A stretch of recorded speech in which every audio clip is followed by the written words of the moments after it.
land you live on. Are you hungry for authentic Mexican cuisine? Then come to El Rodeo Tequila Bar and Grill, where we serve up the freshest, most flavorful dishes on the beach. El Rodeo Tequila Bar and Grill, a great location, comfortable atmosphere, and happy hour from 3 to 7. Buy one, get one free, regular margaritas and 12-ounce house drafts. And you're going to love their lunch specials, Monday through Friday from 11 to 3. Plus, live music Wednesdays and Saturdays starting at 5:30. El Rodeo Tequila Bar and Grill, Thomas Drive, across from the Navy base.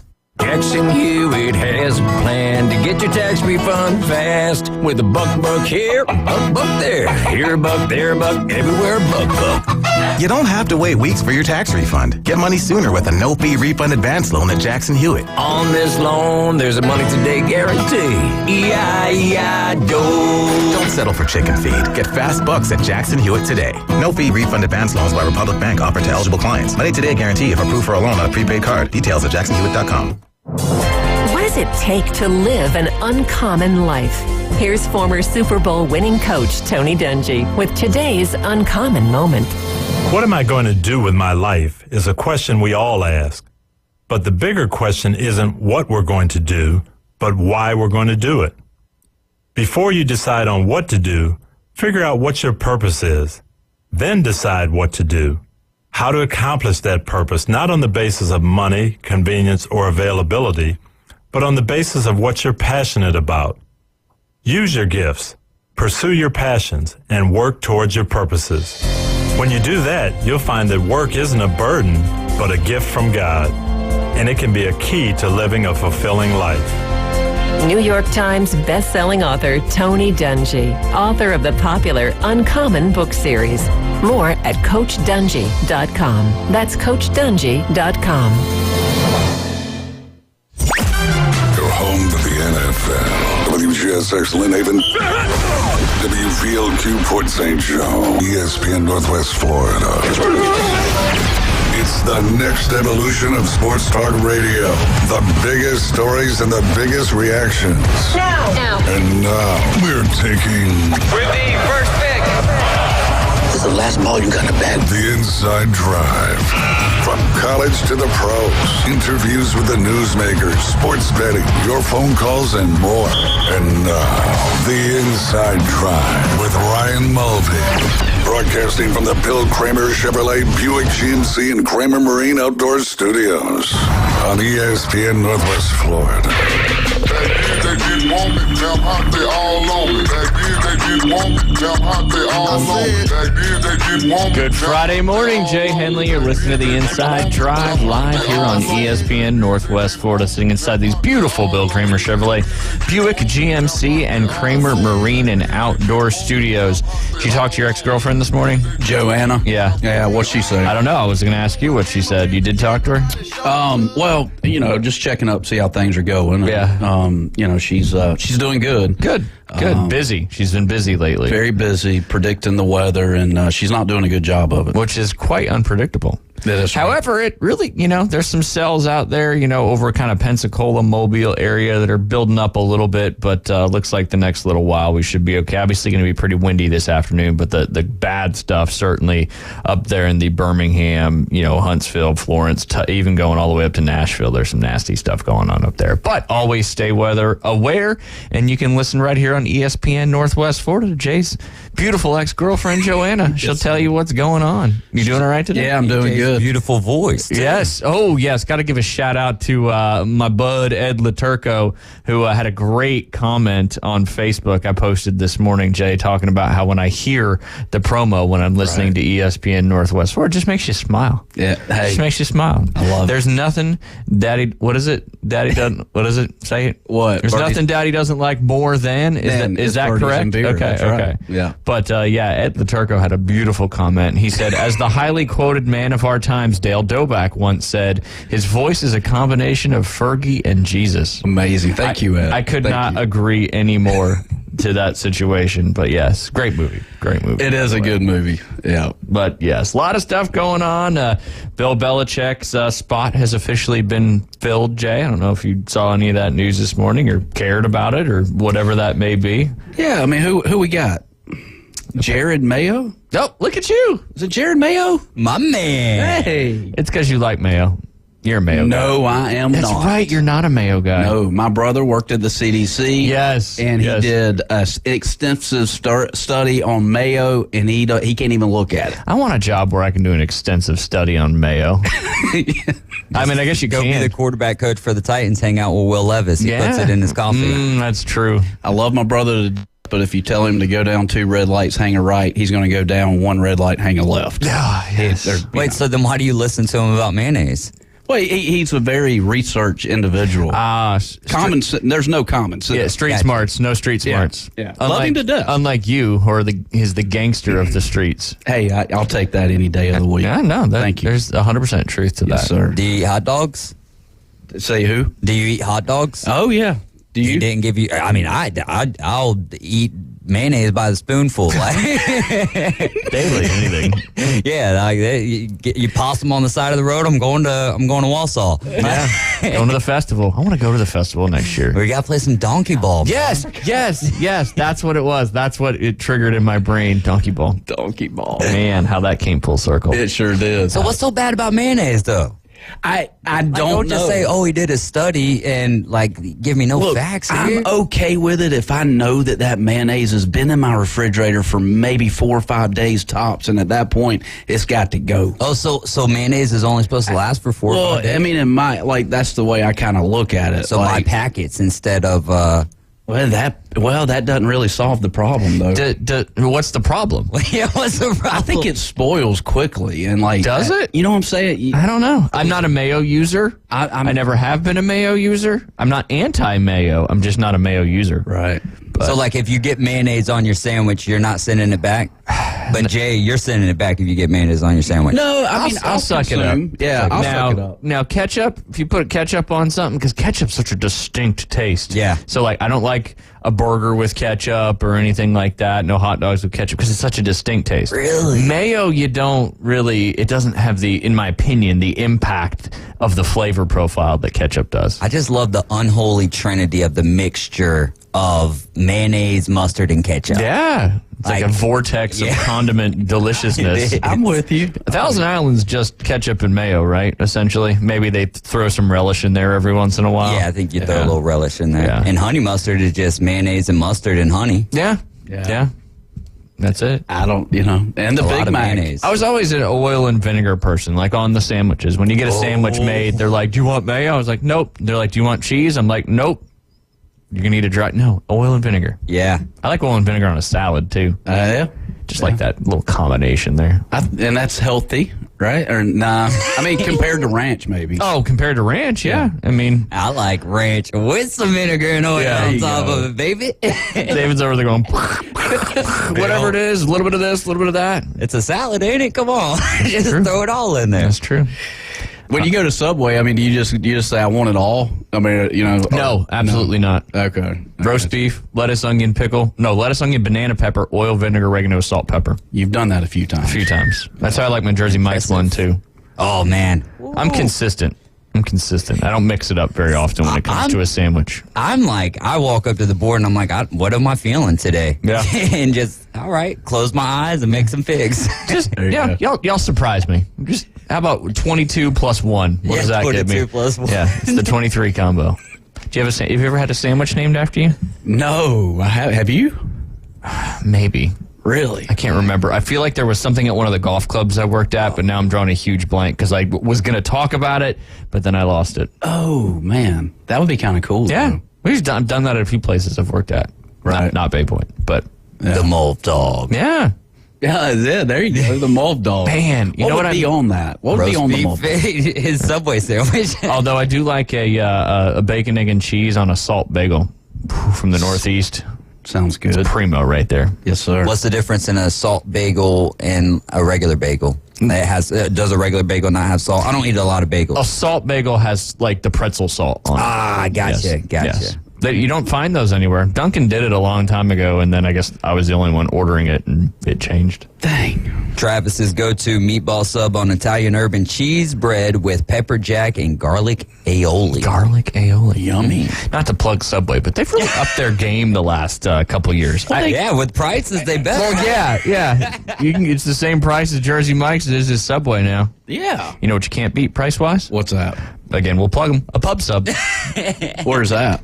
at Publix. Oh, a pub sub. Okay, sub. I got you. Yeah, I mean, I can get that exact sandwich, a foot long, for like $9.67. Wow. Where if you get the giant at old JM's, you're looking at like $25 for a sandwich. Yeah. And my issue is I'll eat the whole darn thing. Yeah, And then I'm like- like, oh. Yeah, and if you spend like the 25 or whatever, and I guess if you can make that into 2 meals, Yeah, then you then, can yeah. justify it. But if I'm eating $25 at one time and it's not a steak, then I don't know what I'm doing. Yeah. It's wild. But yeah, that's pub sub. Best deal in town. For sure. Yeah. I just remember Jared in Subway, to the $5 foot Oh long. boy. You know what happened with Jared, right? It seems like I don't remember the details of it. I just remember Jared was the I wouldn't have been surprised if he went on one of those planes to the island. We'll just leave it at that. Okay, I Leave got it at you, that. I But got yeah, he got in some serious trouble. That's not what I'm reading from these transcripts right here. Oh man, that show. I wish he wouldn't have got in trouble because that show. But again, they probably stopped that show given everything that's been going on. Yeah. Ooh, mayo left out at room temperature for 2 or more hours should be tossed. Ooh, Thank you. but you said the refrigerator. Yeah.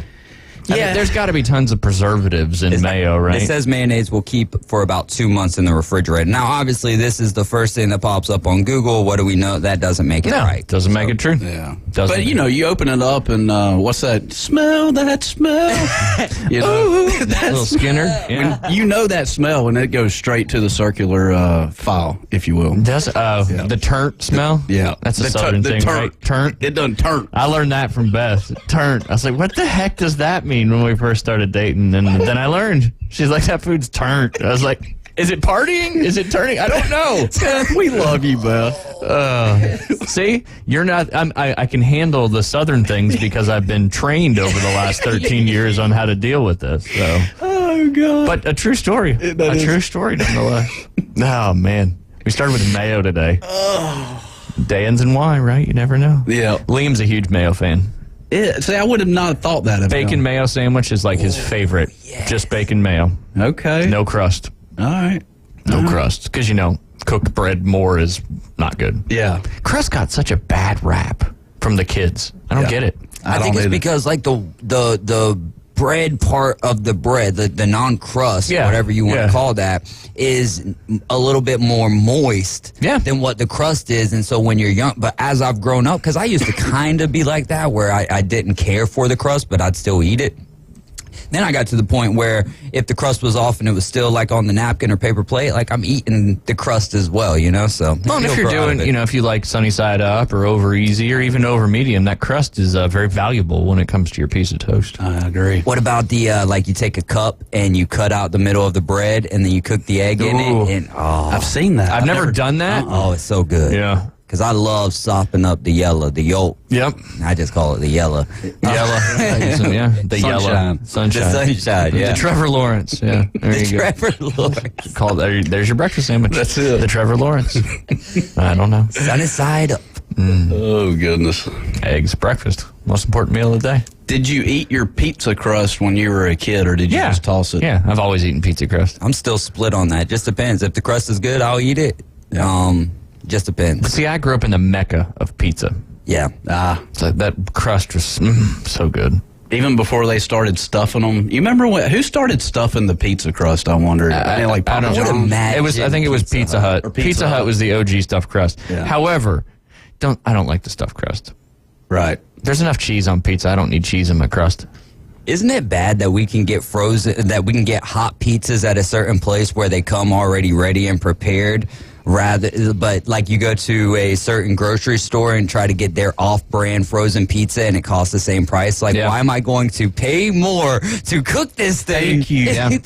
Like, is this making sense? That goes to one of those myths. If you start doing some serious research, it actually may not be cheaper to go buy groceries and cook your own food. Unless you're like meal prepping out. Yeah. Now, David, I agree with that 100%. I don't see how these frozen pizzas like Tony, all these other ones are in, because I can taste the difference between going to getting a one already made. Man, like I haven't bought a frozen pizza in like 10 years. Don't. We do it occasionally. Yeah. And it's just, you always, here's the thing with frozen pizza, right? You expect it to taste really good.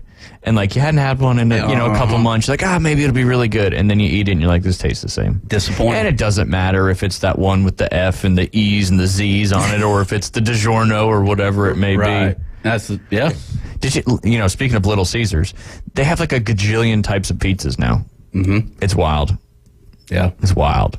The only reason I know that is because when we had Ryan a little sleepover thing, we did Little Caesars pizza, and I was like, oh my gosh, there's so many options. It used to be simple. You just got a cheese, you got a sausage, you got a pepperoni, and you got crazy bread. That was it. That was it. You love crazy bread? I do. Crazy bread's solid. Now, there was a point in the 90s that Little Caesars was the... We always get calls when we're talking about food. The end-all, be-all. The end-all. Little Caesars was, in my opinion, above Pizza Hut. Oh, it was peak. They had... Pizza. Yeah, they had it all. I'll send you the bill later, Little Caesars franchise owners here in Bay County. Yeah.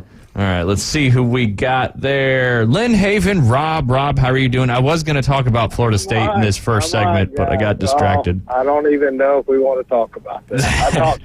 I talked to the morning show this morning about that, and it was terrible. But I was just going to say, the frozen pizzas taste like cardboard. They have no taste in it whatsoever. I think that's by design.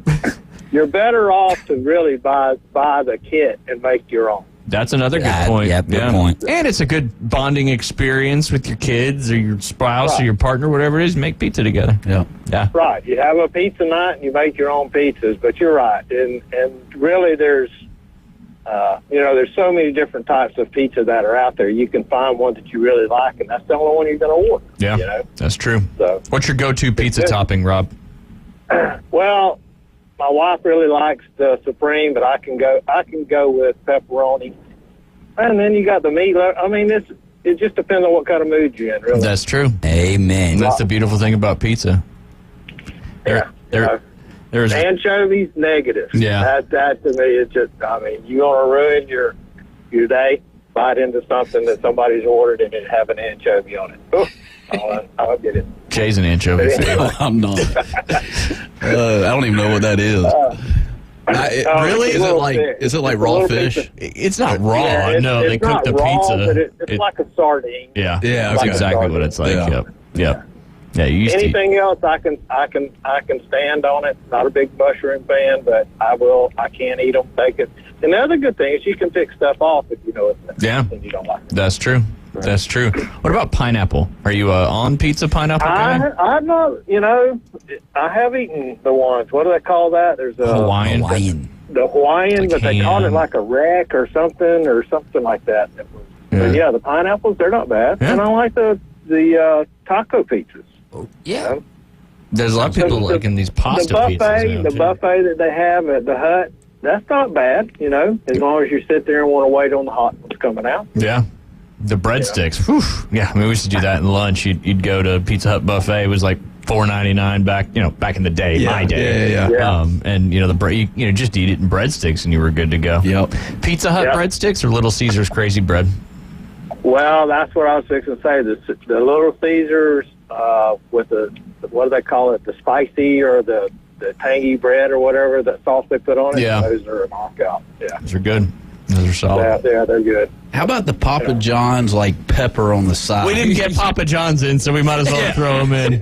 We'll do them all. Let's go Marco's. You got Marco's, Domino's, Papa John's. So we'll rank them. We're going to do our top 10 pizza places in the next segment. How'd that NASCAR do today? To me, Papa John's is for kind of like the football team after a game or something like that, where you get 15 or 20 of them. But they're not. For the selection, if you're going to have pizza night, that's a no. Yeah, I would 100% agree with that. Their pizza never seemed to be cooked enough either. I love the pepperoncinis, though. The pepperoncinis are fantastic. And why I like Papa John's, too, is they always give you the garlic butter cup, too. Yeah. But now all these other places are doing it, so I haven't ordered Papa John's in forever. Well, and then if you go into some of them, then they got it. If you want our dipping sauce, it's 99 cents. Yeah, $1. Yeah. Here's my thing. Raise the pizza rate, 50 cents and give everybody with them. Preach it, Rob. Preach it. Yeah. We'll start a movement. Yeah. There you go. That's the whole thing. Anyway, did anybody get and to a downer here, did y'all get the notification last night where FSU's been put on probation? Yes, and I was going to talk about it, and I heard you talking about it this morning as well. And and I heard Greg Bernicki call in too and mention that the former AD that fired Willie Taggart and then got fired by FSU is now working for the NCAA. And my issue with all this is there's no guidelines. So how can you get somebody in trouble? I just don't. Right. I don't really. I mean, I understand what they outlaid and said and all that, but at the same time, it's pure chaos.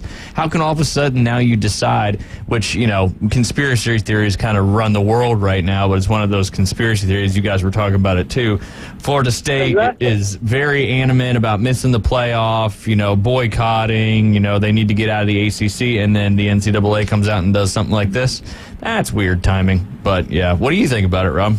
Well, I was listening to the pregame and the broadcast on the radio, and FSU had their athletic director or one of their guys on the pregame show, and they were kind of talking about the lawsuit and all that sort of stuff before the not the national championship, but before the Orange Bowl.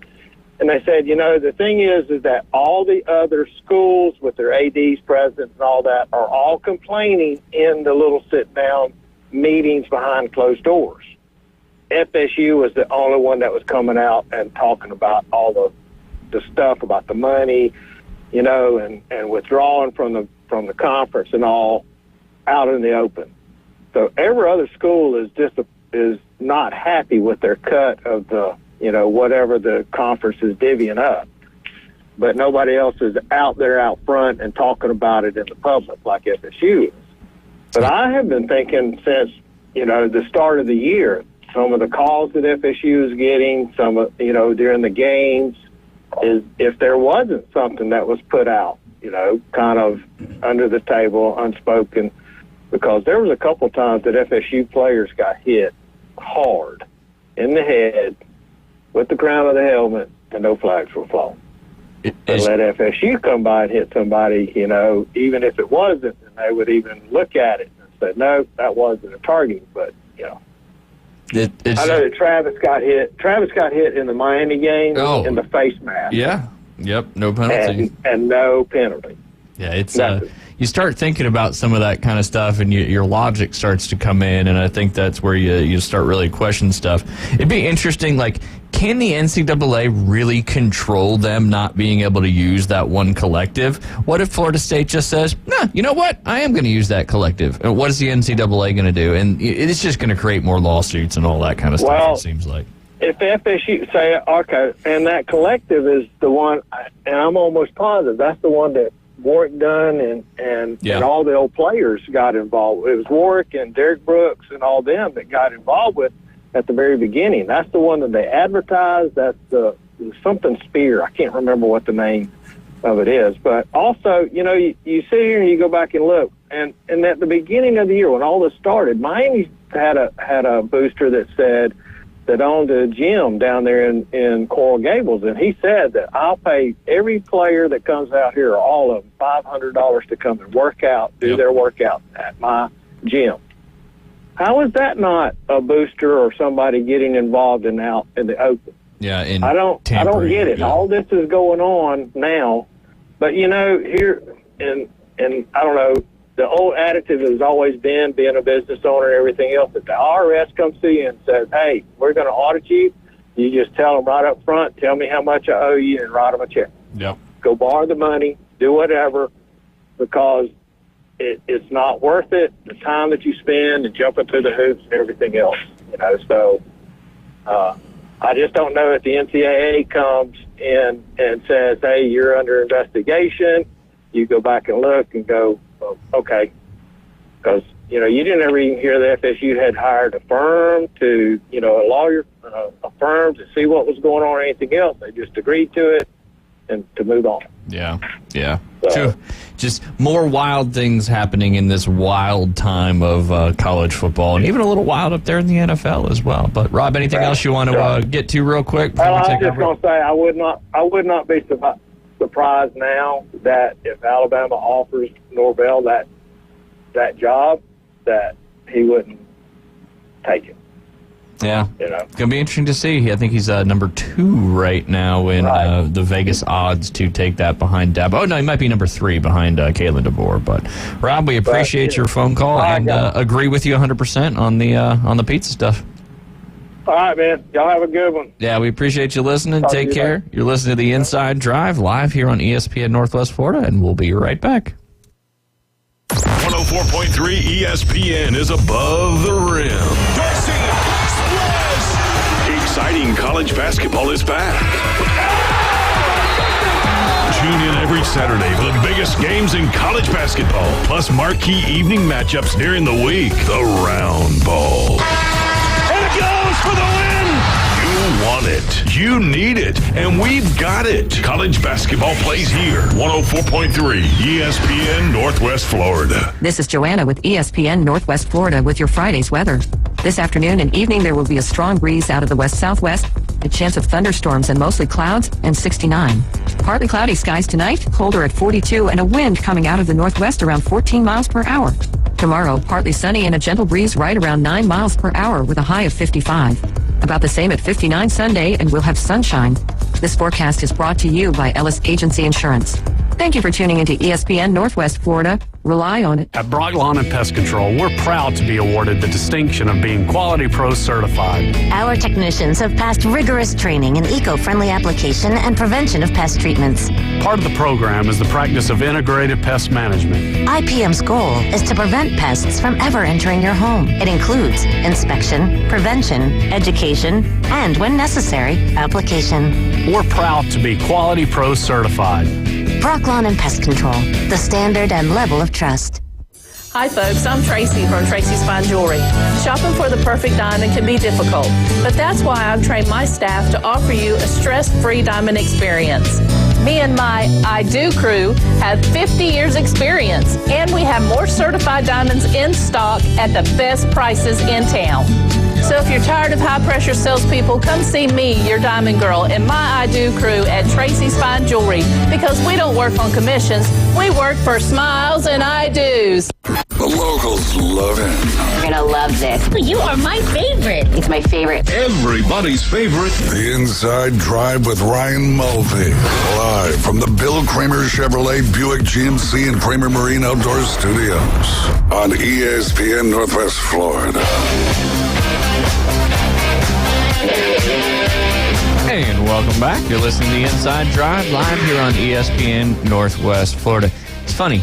We either get calls from Travis or we get calls when we're talking about food. It's crazy. Which we appreciate both. Yeah. It just goes to show you, maybe we should just talk about food the whole time. Hey, back to the pineapple pizza though, real quick. Gotta have the ham, gotta have the pineapple, but to add in a little bit extra there, you get the jalapenos, the jalapenos, and then bacon. Bacon on pizza is a must for me. Which Travis texted in earlier and said he doesn't like bacon. How about that? Canadian bacon?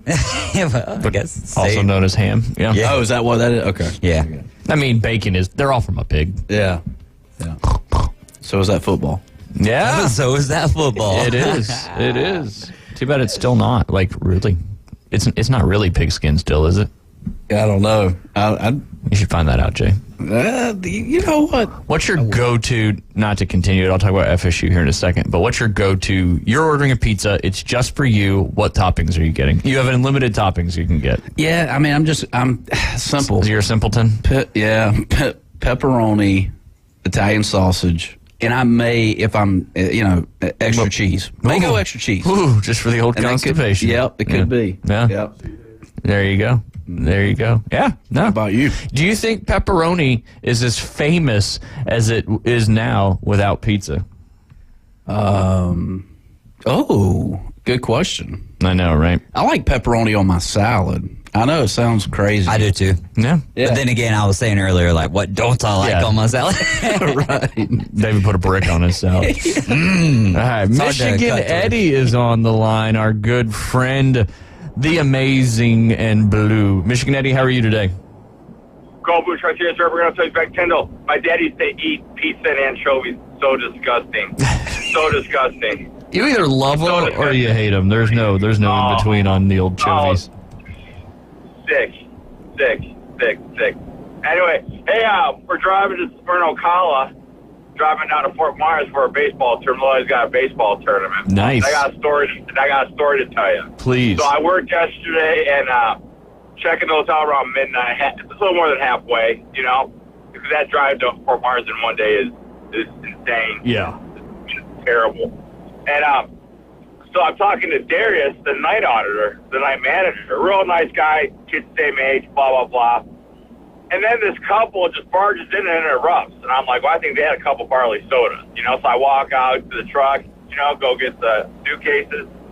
And I come back, and I'm getting ready to go up the elevator. And the lady and her husband or boyfriend said, you must be a Michigan fan, kind of snotty, kind of drunkish, you know. And I'm like, well, actually, I'm an alumni, thank you, you know.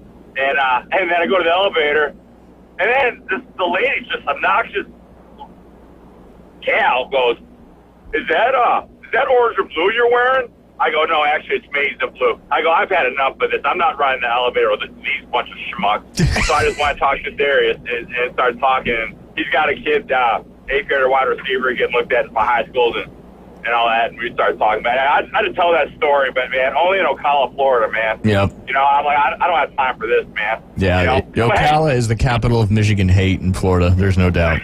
It's all the horses. Yeah, obviously. But it was nice Spring Hill Suites motel, though. Very nice. Yeah, but all I got to say is go blue. We're going to fight some kneecaps. So my buddy back home owns the Detroit Line, right? So they started a trend where Stafford jerseys are banned in Ford Field. Ooh. You can't. You got to tape over the Stafford name and put Williams. Nice. All right? Now you got a realtor that's bought 1,000 current jerseys. So if you want to trade in your Stafford jersey, you get a brand new Goff, Brown, and Ross St. Brown jersey. Wow, that's very nice. Yeah, that's pretty cool. And then what's the third? There's a bar in Detroit. I forgot what it was downtown. Like you can't even gain admittance to the bar if you're wearing a Stafford jersey. Wow, man, that's intense. That is intense. He was with y'all for so long too. Yeah. Well, it's like my buddy Paulie, who we grew up together on the same street. You know, he played football at Central Michigan. His older brother played soccer at UD, and so now they're entrepreneurs. Very smart family, and all that. You know, it's just something. You know, it's like we don't hate them. Just this one day, we're thankful. You know, but you know what? I just hope the same old Lions don't come back out, and then Stafford does a game-winning drive to knock us out of the playoffs. Because he's like had the comeback, man. With the Lions. How many comebacks did he lead with the Lions? A lot. He was the Lions. Him and Calvin Johnson, right? Yep. So we deserve to win because we want that rematch with the stupid Cowboys, the Jerry Jones evil empire, you know, who buys the referees and all that, and then pays off the referee union to decide with the refs versus the referee screwed up. Because that's the second time we got screwed in Dallas. Yeah, I can't stand that Jerry World. revenge. I hate Dallas. Yeah. Well, Yeah. I'm pulling for your Lions because I do not want to play the Rams in the divisional round. So you need to beat the Rams, and then you need to go beat the Cowboys, and we can go from there. Yeah, I'll tell you, Ryan, Chanticleer, hombre, wouldn't it be something, I know you don't want to hear it, if the mistake by the lake and Detroit Rock City made it to the Super Bowl? Yeah, no, me and David talk about that all the time. That would just be epic. Yeah. Like, I'd be okay with that as long as it's not the Cowboys. Yeah, I don't want to. No, Jerry's evil, man. Yeah. I mean, I can't say what I think of him and the stories I've heard of him, first-hand stories from Intel at the Senior Bowl and all that. I can't say it on the air because it's a family show, but he is a terrible person. Terrible, I'd say. There's a lot of those elitists that are certainly terrible, that's for sure. That is for sure. Yeah. Give me a score prediction from the game, Michigan Eddie. I can't do that. Oh, You know, I my can't do that bad. with My bad. team. Give me a score prediction for the Chiefs-Dolphins game. I think that's going to be a close game. And I think that's going to be like a 12-9 kind of game? no, I'm going to say like 24-14. And I think the Chiefs are going to come out on top. I think they're going to get it together. I like Coach McDaniel, but I like Patty Mahomes. Even though Travis Kelce's kind of going extreme with the Swiftie there, you know, I still like him and his brother Jason. So I just think,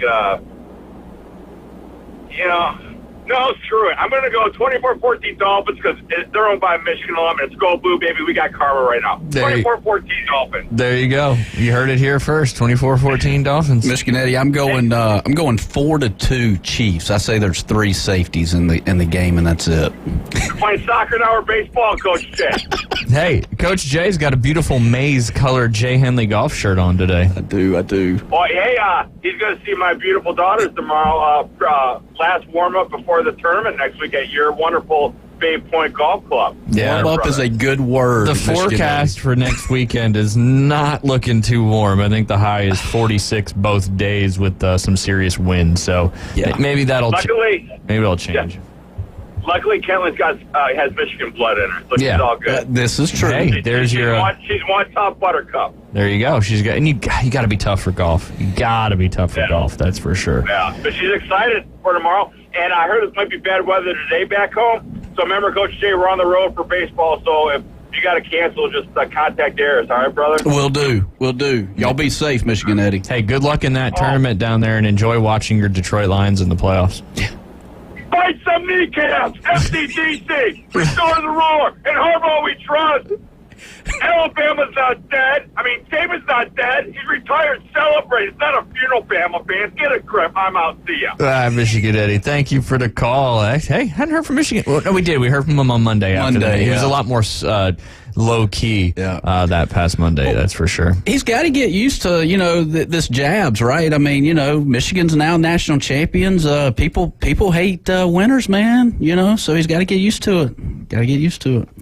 It's just, it's part of the sports world, right? It is. Yep. It is. Well, everybody wants to take a shot. And if you're not sensitive, you can handle the shot. That's right. And then you give the shot back if you're witty enough. Yes, sir. Yes, sir. Got to give it back, Jay. Yes, you do. Got to give it back. Speaking of giving back, when are you going to do a tip of the week today?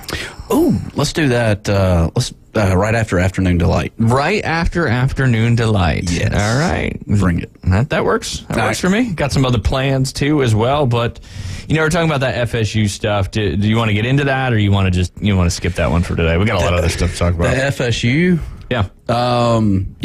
What you got? I was just going to, go through it and what all has been alleged and some potential infractions being levied by the NCAA. The NCAA said the assistant coach facilitated impermissible contact between a transfer prospect and a booster in the spring of 2022, driving the prospect to meet with the booster. During the meeting, the booster encouraged the prospect to enroll at Florida State and offered him an NIL opportunity with the collective worth approximately $15,000 per month during his first year at the school. The prospect did not enter, this is a key part of it, did not enter in an agreement with the booster or receive any related compensation in return to his school.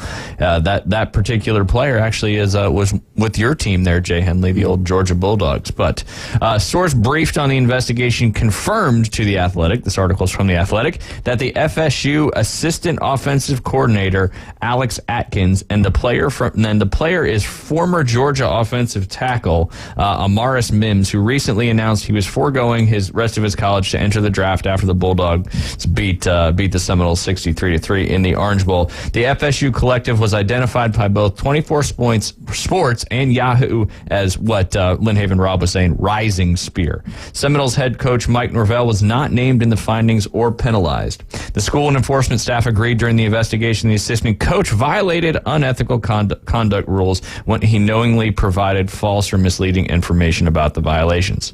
FSU was fined $5,000 plus 1%, $5,000, look out, plus 1% of its football budget and placed on a 2-year probation with a reduction of 5 scholarships over the period. The assistant was given a 2-year show cause order, including a suspension for the first 3 games of the 2024 season, a 2-week restriction on communication, and restriction from off-campus recruiting during the fall 2023 season. In addition to the penalties related to the reductions in official paid visits and in-person recruiting days, FSU must also disassociate itself from the booster for 3 years and from the collective for 1 year. We are pleased to reach a closure in this situation and view this as another step in strengthening our compliance at Florida State University, said Athletic Director Michael Alford. We take compliance matters very seriously, and our full cooperation with the NCAA on this case is a clear example of commitment. We remain committed to compliance and all NCAA rules, and including dissociation with Booster and the collective. What do you think, Jay? Ladies and gentlemen, that's why I think Nick Saban is out of whatever he's doing. Because, I mean, think about it. You've got 80 players, however many players on a football team, and then you're having to kind of deal with this as a head coach. I mean, and that's why you get involved in the game, is because you want to be a coach and you want to help your players. And unfortunately, Mike Norvell has his focus probably on this right now. But he's also going to be a lot richer now, as it was just announced. He agreed to an 8-year, $80 million extension amid the Bama rumors. $10 million a year. Yep, staying put over there. Sark's staying put. Norvell's staying put. Lanning is staying put. DeBoer hired Sexton. So yeah, and DeBoer hired Jimmy Sexton, one of the biggest agents for coaches and all that good stuff. Yeah, I wouldn't be surprised for an announcement on that. But I think that they would make that decision if they're down to 2 or 3 candidates. I think they make that decision today. Yeah, man, he'll probably. Hey, Saban retired. Breaking during your show, might as well announce his replacement during your show as well. That one or this one. Hey, if it happens between 11 and 1 or 11:38 and 1 and 4 to 6, I don't care. Yeah, yeah. But the odds right now, Jay, transitioning to the Saban replacement, Dabo is still according to this group of odds, is plus 105 to be the new head coach. Kalen DeBoer is plus 125, and I really think it's down to those two, because pretty much everybody else has either come out and, just because somebody says they're staying put doesn't mean they're staying put in this day and age. However, I think it's down to those two. Who has like the lowest odds? Like Dabo Swinney, according to this, is plus. Odds. Oh, the highest odds is D'Amico Ryans at plus 5,000. Ooh, he ain't leaving the NFL. No, he's got too much good stuff going on there. Is Dion in the mix and all that? Not in these odds. No, he's not. No, I got you. It'd be flashy. It'd be newsworthy. Alabama doesn't need what Colorado needed when it comes to the exposure you get from having a coach like Dion. Exactly. It would be fun from this perspective, but on Saturdays it would be. I don't know what it would be, though. That's the thing, because there's no doubt that he would have more talent at Alabama than what he had at Colorado. I just don't think that it's the right moves, because you cannot judge what those waves are going to look like after you make the hire. Yeah, and how good of a football coach, how good at developing players, how good is he at that? I don't think there's been enough time at that level yet to really, he's done a wonderful job, of course, and he's raised a ton of money for Colorado because of who he is. But yeah, the football move, that would be shocking. And the name that I still haven't really heard a ton about that I would be fine with if they went this direction would be Mike Locksley. Yeah. Out of Maryland. I think he's not getting enough play for what he did with Tua. So yeah. Who's the Arizona coach? What's his name? Jedd Fisch. Yeah, and I heard you. I heard y'all talking about him as well. Yeah, but Jedd Fisch is in a situation where Arizona is not at the prominent level of which Oregon is. Yep, but they're right behind, and they're going into a new conference that is wide open. Big 12. Big 12. That's right. I always forget about that. Arizona State going to the Big 12 as well. Arizona State, Colorado. Yeah. I think you got 4 more teams. And the teams who went into the Big 12 last year, right, you had Cincinnati, you had BYU, you had Houston and UCF. They were like 18 and 39 or something like that overall. And those 4 schools, when they were in G5, had a total of 39 losses over 3 years. So it's a different animal. It is. You're playing a lot different talent, that's for sure, on the field. And speaking of talent, Jay, you'll be making our talent better when we get to the top of the hour. We got one more segment before we go to do your tip of the week. Sure. We'll go ahead and take a break as it is 11:41. You're listening to The Inside Drive. We'll be right back. ESPN Northwest Florida is already your home for the most live and local sports talk. And now we're taking... Oh, he got all of that one. The Inside Drive. Ryan Mulvey, middays, 11 to 1 inside the Bill Kramer Chevrolet Buick GMC and Kramer Marine Outdoor Studios. The latest reactions to the biggest stories happening right now. Plus, interviews, sports betting, and your calls. You gotta be pleased with that. On ESPN Northwest Florida. Did you know that fees associated with real estate closings are virtually the same from one title company to the next? So what sets South Oak Title apart? Effective communication, customer service, expertise, and technology. If you're buying or selling real estate, refinancing a residential or commercial property, tell your realtor you want to close with South Oak Title. South Oak Title, with locations across the Southeast, including Panama City Beach, Inlet Beach, Destin, and Fort Walton Beach. Visit them online at southoaktitle.com.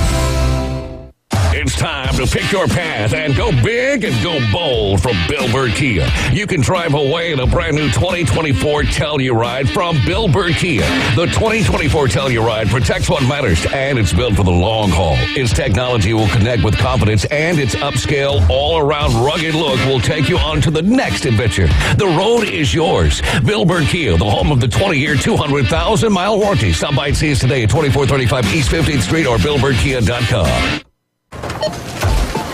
You know that Big Bargain detergent jug is 80% water, right? 80% water? I thought I was getting a better deal because it's so big. If you want a better clean, Tide Pods are only 12% water. The rest is pure, concentrated cleaning ingredients. Ooh, pass me the intercom thingy. Attention shoppers. If you want a real deal, try Tide Pods. Don't pay for water. Pay for clean. If it's got to be clean, it's got to be Tide Pods. Water content based on the leading bargain liquid detergent. Broadcasting live from the Bill Kramer Chevrolet Buick GMC and Kramer Marine and Outdoor Studios. Have a quick stretch first. The Inside Drive with Ryan Mulvey. Must have pulled something playing hoops last week. And Jay Henley. I know you're not putting that rock up from here. You ain't got no Jay.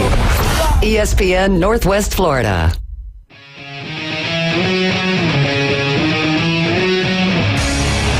Welcome back. You're listening to the Inside Drive live here on ESPN Northwest Florida. Jay, there's some weather getting a little bit closer. Definitely some red and some yellow coming through in a couple cells here in a little while. So always stay weather aware here in Northwest Florida, as things can certainly change at any moment. Yes, sir. For sure. Not a very busy day out there on the golf course again, but we did have some people go out early this morning. Diehards. Yep, diehards. I mean, the temperature's not too bad. Yeah.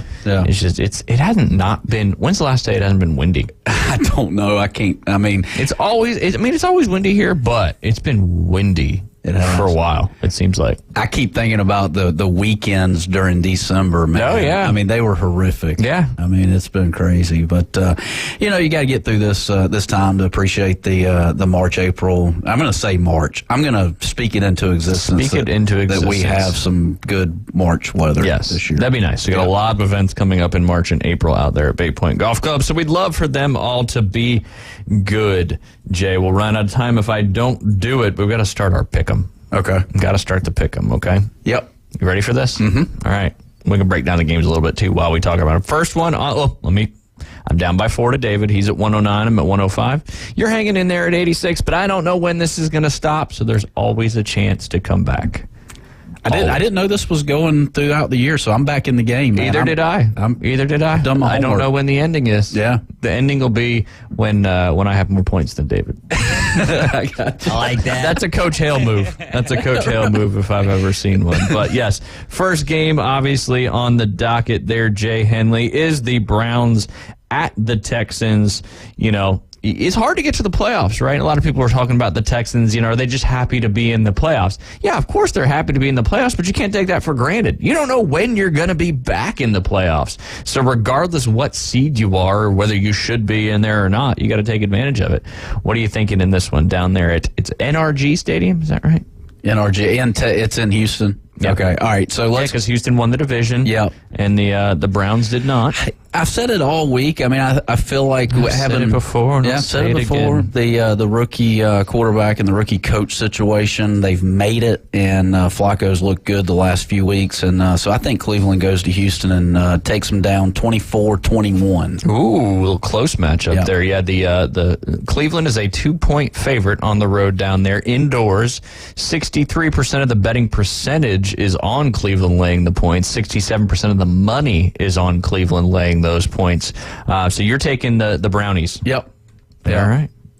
All right, I'll go next there, and we'll rotate it around. I'm going to take the Texans in this one, more so because, you just like what's going on there. D'Amico Ryans, former Niners defensive coordinator. They're fun to watch. They're exciting. Now, the whole Browns and Lions Super Bowl thing is awesome too, but, I think the Texans find a way to get this one done at home, play good on defense, get a couple picks from Flacco, which he's known for throwing, but he doesn't care because he's just going to sling the rock around. So I'll take the Texans in this one. David Hayes, what you got?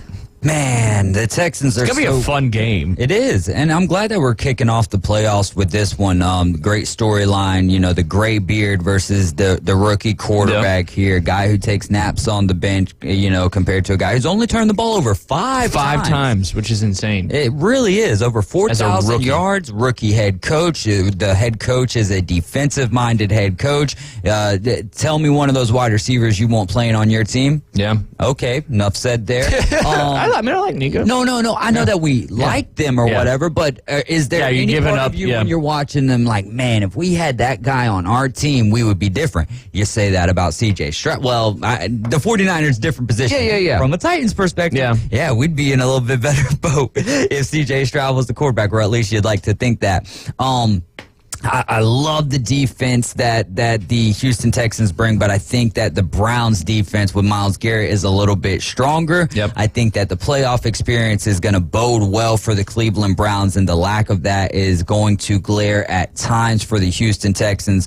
With that being said, I heard, I think it was AG who thought this game was going to be high scoring. I don't think that this game's going to be high scoring myself. I'm thinking give me 23-17 Cleveland. Yeah, 44.5 is the over. That's a good one. 23-17 Cleveland, and I would love for it, just like with the national championship, I would have loved the 56-49 score, and I think AG was saying some, very high scoring game. I'd love to see that. I don't think it happens, but we all love offensive outputs, right? Yeah, absolutely. And the league is certainly more defensive this year, although all these new head coaches are trying to find more offensive-minded, created guys, but yeah, should be an exciting football game down there in Houston. I'll call it. I kind of like where you're at. I'm gonna go 21-20 Houston on a walk-off kickoff there with Fairburn, if I pronounce his name right. The kicker for Houston. Yeah, Fairburn. Haim or something like that. Yeah, I don't know his first name. I'm gonna ask David a question before we get into this next game.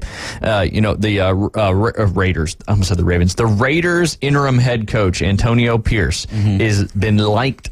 I don't know what the word is. Linked. God, man, it's Friday, right? to the Titans potentially. He's interviewing with the Titans, and I know you would like him to stay in Las Vegas. You think he's done a fantastic job.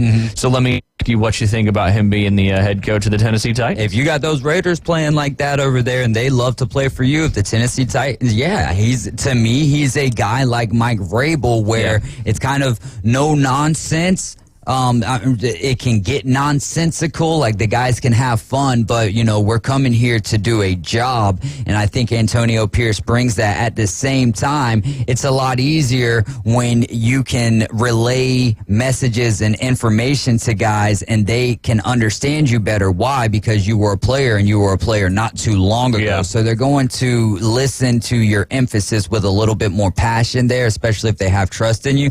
So if the Raiders decide to go another direction and Amy Adams Strunk would like to hire Antonio Pierce, here's another thing. Mike Vrabel had worked his way up the ranks. Not saying Antonio Pierce hasn't, right? But Antonio Pierce, if Amy Adams Strunk decides to hire him, then they can start that off on the right foot. Like, this is your first head coaching job. Yeah. You don't have no roster control. It's going to be Rand Carthon's team, roster to control, and then you take the pieces that he gives you and do the best that you can with that, and there's less arguing there. And that's a successful formula in this day and age with the NFL, and that's what the Patriots need to get to, is they need to get to a GM doing GM things and your head coach doing head coach things. Yeah, it's wild that Antonio Pierce has never been a coordinator in the NFL. He was the defensive coordinator at Arizona State, but a young guy, 45 years old, but a player, and Las Vegas guys love him. Mm-hmm. Did you see who this is? Okay, never mind. This is what we started on. This is how we got on the Mayo conversation. Yeah. Just going back to the Bill Belichick's replacement was hired. I think it was lined up already when they mutually parted ways or got fired nicely, however you want to put it.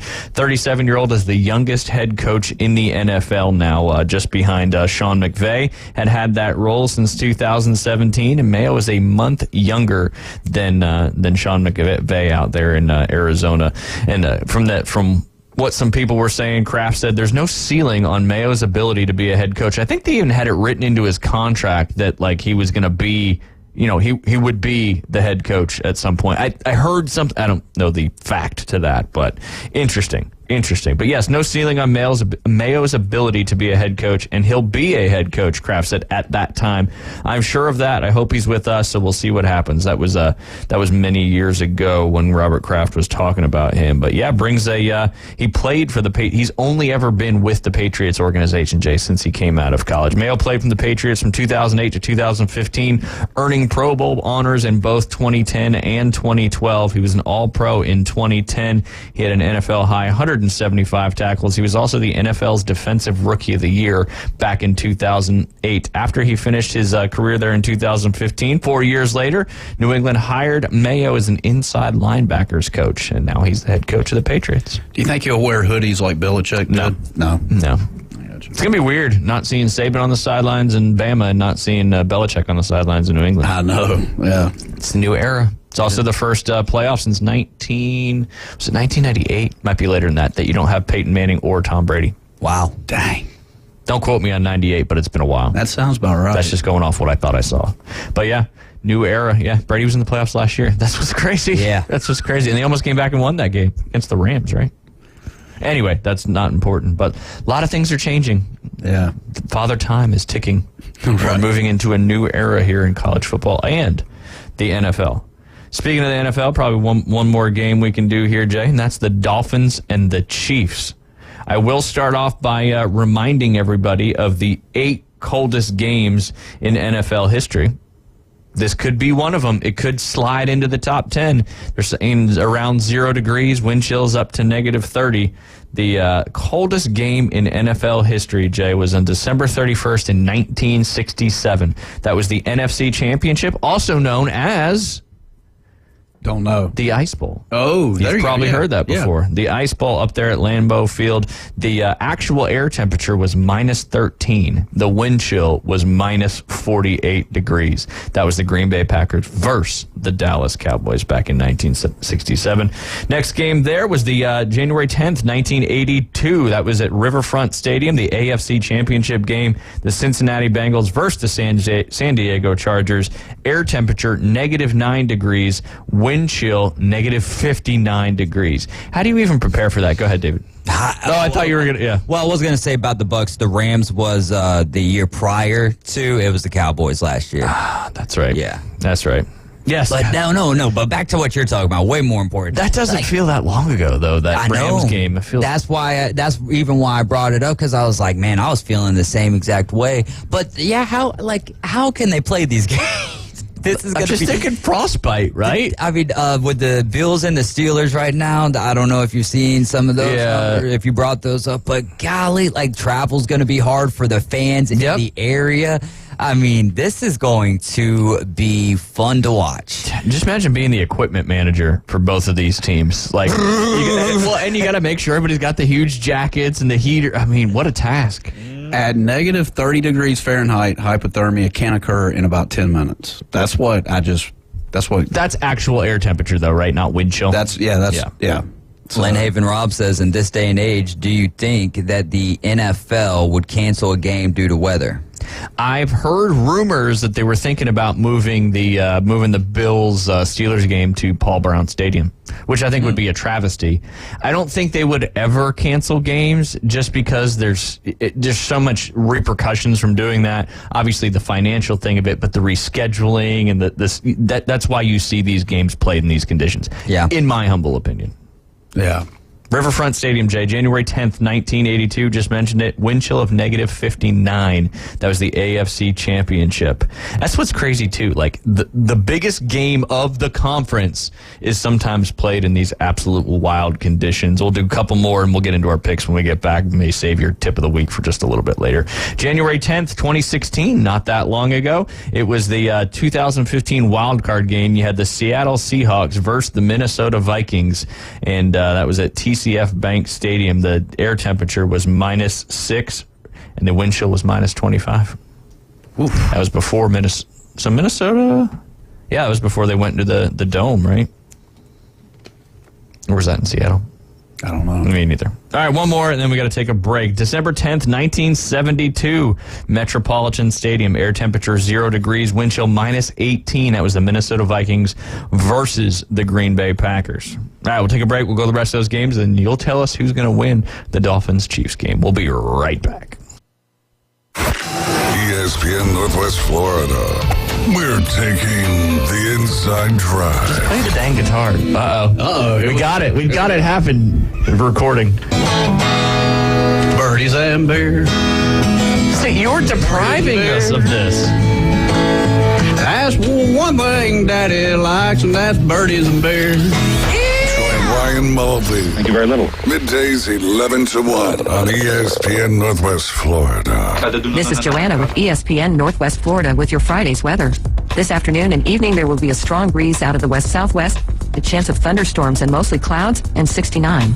Partly cloudy skies tonight, colder at 42, and a wind coming out of the northwest around 14 miles per hour. Tomorrow, partly sunny and a gentle breeze right around 9 miles per hour with a high of 55. About the same at 59 Sunday, and we'll have sunshine. This forecast is brought to you by Ellis Agency Insurance. Thank you for tuning into ESPN Northwest Florida. Rely on it. Take your next adventure in an award-winning Kia from Bill Bird Kia. We invite you to stop by Bill Bird Kia today and test drive the new 2024 Kia. You'll see why everyone is talking about Kia. The 2024 Kia will give you the perfect balance of comfort, safety, and technology. The SUV family has movement that inspires. Drive away today in a new 2024 Kia Soul, Seltos, Sportage, Sorento, or Telluride. Fuel the thrill and command the road in a luxury sedan from Bill Bird Kia. Drive away today in a new 2024 Kia K5. Performance, power, and design built just for you. Discover the new Kia at Bill Bird Kia. Bill Bird Kia, the original home of the 20-year, 200,000-mile warranty. Stop by 2435 East 15th Street, Panama City, or anytime at BillBirdKiaPanamaCity.com. We'll treat you just like family and give you the peace of mind you can trust. Your local community dealer is Bill Bird Kia. The 20-year, 200,000-mile warranty is a Bill Bird Kia warranty. WGSX Lynn Haven, WVLQ Port St. Joe, the Sports Talk Monster.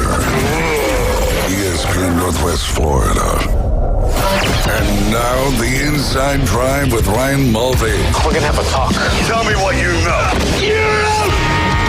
Broadcasting from the Bill Kramer Chevrolet Buick GMC and Kramer Marine Outdoor Studios. It's a frantic noise. ESPN Northwest Florida. Rockets in flight.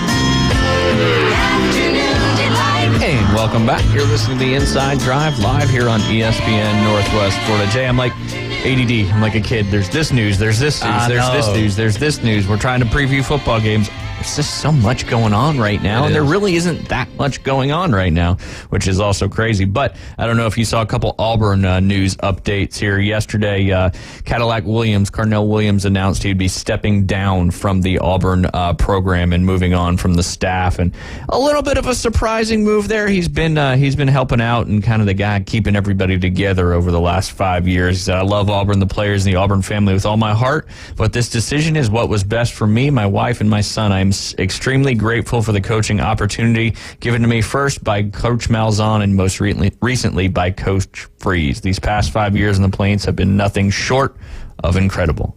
Also, Auburn just about 10 minutes ago announced that Charles Kelly is going to be named co-defensive coordinator. Charles Kelly was a veteran. He is a veteran defensive coach. He played at Auburn, and he had been named the co-defensive coordinator just recently by Hugh Freeze.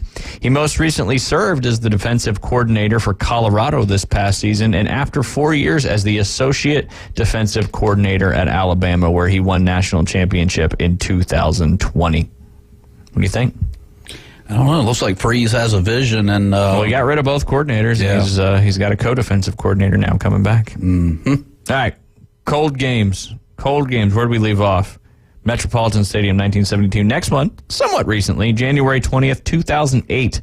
That was up there on the frozen tundra in Lambeau Field, the NFC Championship game between the Green Bay Packers and the New York Football Giants. Actual air temperature, -4, wind chill, -24. Lambeau Field, December 26, 1993. The Green Bay Packers versus the Los Angeles Raiders. That was just a 0-degree temperature day. I don't know if you've ever been out in zero, Jay. I have not. It's chilly. Yes. January 15, 1994, up there in Buffalo, Ralph Wilson Stadium. It was just an AFC playoff matchup between the Buffalo Bills and the Los Angeles Raiders. Air temp, 0, wind chill, -32. And then one more time at the old Metropolitan Stadium, December 3rd, 1972. The Vikings and the Bears, -2 was the actual air temperature. Wind chill was -26. So it looks like that coldest one there was what, -59? That was in January 10th, 1982, the Bengals and the Chargers. -9 actual air temperature, wind chill -59.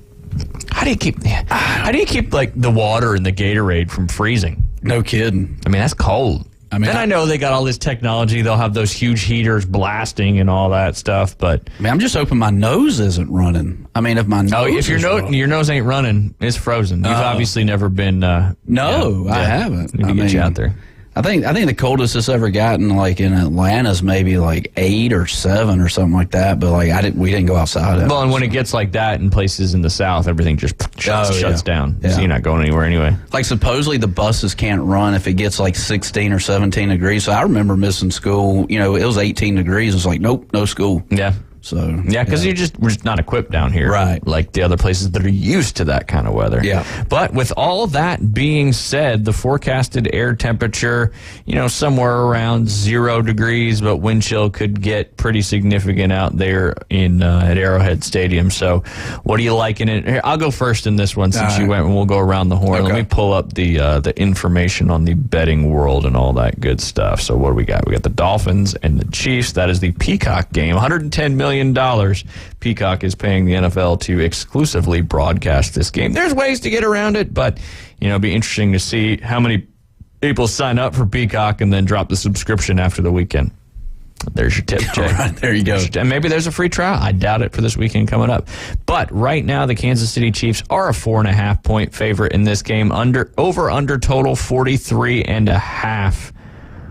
I would love to see the Dolphins win because, the Chiefs they beat Niners in the Super Bowl in 2019. I think it was in the actual year of 20 before we got going. But yeah, I would like to see Miami. I just don't see a scenario where they win. Miami is 0-10 in their history in games where it's 40 degrees or less. I think they beat one team this year that was better than 500. I think the Chiefs win this one, so I got to go with the Chiefs. I'm kind of with you on that. It's not your turn. Oh, okay. It's David's turn. Gotcha. Kansas City Chiefs and the Dolphins. I'm going with the Chiefs. I would like to see the Dolphins win. I think that Patrick Mahomes and them it'll be advantageous for them that they're at the house in this weather, and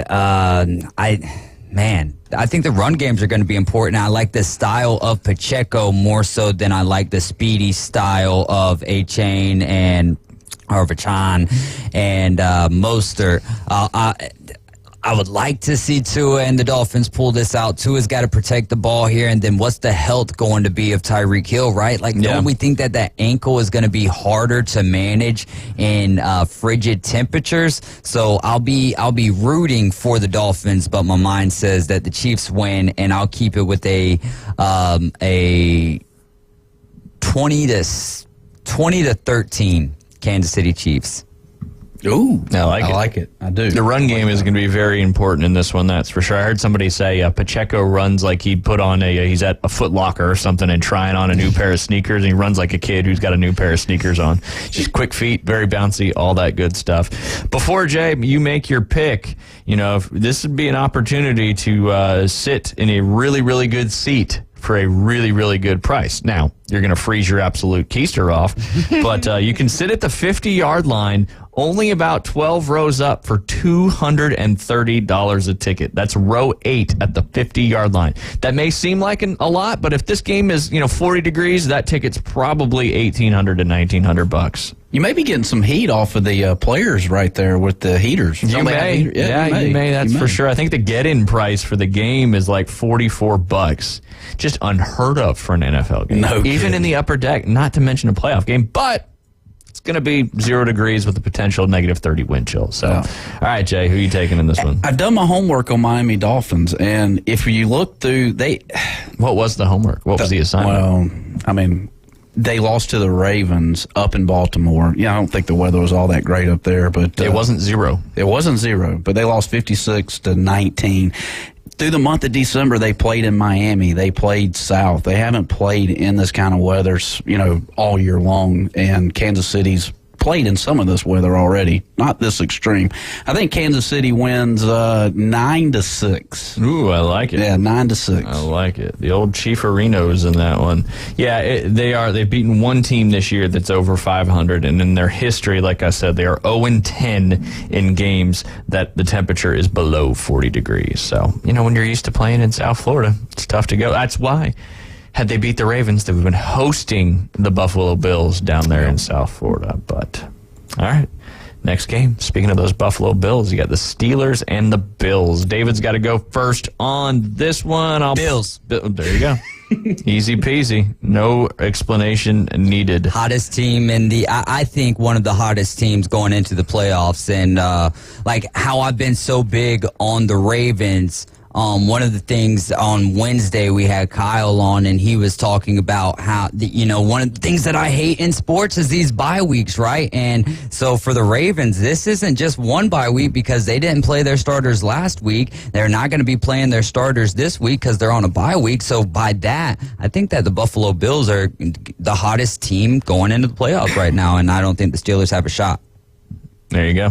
Chris Fall texting in, you heard it here first, Chiefs by +10 in front of less than 50,000 fans. He said, and you could get tickets for free. Just got to drive out there to Kansas City. If you can get there. Yeah, that's true. You might have some snow in your way. But the forecast for this Buffalo Steelers game just had it up. Temperature at game time, 21 degrees. Winds blowing at 24 miles an hour consistently. You know what that's going to make hard to do? Throw the ball. And run. Run, you'll be fine. Yeah. Kick the ball. Oh, yeah. That kicking game is wild. There's going to be some flurries going on as well. All right, who you got in this one?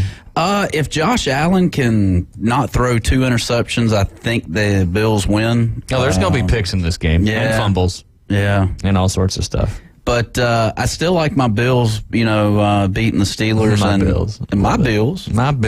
You divorced for the Bills. 24-20. 24-20. Ooh, a little higher scoring in that one. Interesting. Let's see what the totals are here, Jay. What do you think the over-under is in this one? Let's go 44.5. Not even close. It's like 34.5 right now. Okay. What was your pick? 24? 24-20. Take the over then. All right. Now, this is going to be a weird score, like a 12-8 kind of football game. You think they're going to be kicking field goals? No. One field goal, a touchdown, and a safety. Okay. Plus a touchdown and a 2-point conversion because they don't want to kick the extra point. I have 45 cents left in my Hard Rock Bets account. So can you bet less than $1? No, you can't. Oh, bummer. I got 55 cents if you need it. It's time to re-up. Time to re-up. That's Spoken like a true degenerate. There you go. All right, next game on the docket. You got the Green Bay Packers traveling down there to Jerry's World. And we're back at the top of the order, Jay. Dallas is a 7-point favorite, even though the betting world likes those Packers with the money, not on the money line. But the Packers getting 7 points in this one is currently got some good action going on. The 72% of the betting percentage is on the Packers +7, where 55% of the betting percentage is on Dallas laying the 7, but 72% of the money is on Green Bay +7. The Sharps also like Green Bay +7. Total at 50.5. A lot of people like the over in this game. I think the Cowboys could potentially get most of that over just themselves. Who are you liking in this game? And it's the Cowboys and the Packers? Correct. Okay. Let's go Cowboys. I hate it. I hate to say that. I know. Why do you hate? Are you a Cowboys hater? Huh? Are you a Cowboys? I know you are. Yeah, but I'm not. You're not me. Yeah, I'll go Cowboys. That's fair. I'm interested in Michigan Eddie's Jerry Jones stories at some point. I've heard a lot of those similar ones out there. That, be curious. Yeah, that he's, well, when you get those guys that are worth billions of dollars, they do some crazy stuff. That's for sure. I guess I'm next on this pick. Again, would love to see the Green Bay Packers knock the Cowboys out of the playoffs because I do not want to play them again for the third year in a row in the playoffs. Just tough to win 3 in a row when it comes to that. But I will pick the Cowboys in this game because I think they're just a lot better football team than the Packers, especially at home. This is up in Green Bay where the temperature probably in Green Bay is worse than the temperature in Kansas City. Different ball game. But I'm going to take the Cowboys in this one. David Hayes, who you liking? Cowboys, Packers? Man, I really, for me, you got to have an upset on Wild Card Weekend. Right? You got to have your upset. And so it comes down to really the final 3 games for me. And it could be a number of them, but the Packers and the Cowboys and the Lions and the Rams. Well, for me, the reason why I can't take the Packers, even though I think that they're playing looser and there's not as much pressure on them, but the Cowboys have been dangerous at the house. So I'm going to go with the Cowboys here, and I'm actually going to go pretty big here. I'm going to go 34-14. Ooh. Nice. Yeah. They could get out of hand, too. That's what's scary. It would go either way. It's like, gotta love NFL playoffs. Wildcard weekend. Yeah, oh yeah. It's pretty, you can watch it can you watch the games this weekend so we can actually talk about them on Monday? Oh, yeah. So are we playing in Dallas or Green Bay? You said Green Bay, right? No, I said Dallas. I said if they played in Green Bay, it'd be like negative 20, and it would be tough. But yes, Dallas is a favorite in that one. Now, I've only got one upset so far, and that was the Houston Texans. But I don't know if we really call that an upset. That's a pretty close one. So Cowboys across the board in that one. Next is going to be one of the more exciting games. That's the Sunday night football game. That's the Los Angeles Rams traveling up there to. It's not Ford Field anymore, is it? No. What did Michigan Eddie call it? Where's Detroit play? It's not Ford Field anymore, is it? It's not Ford Field. Oh, maybe it is. Maybe it is. They changed so much. It is hard to stay on top of. Yes. Anyway, doesn't really. Yes, Ford Field, Detroit, Michigan.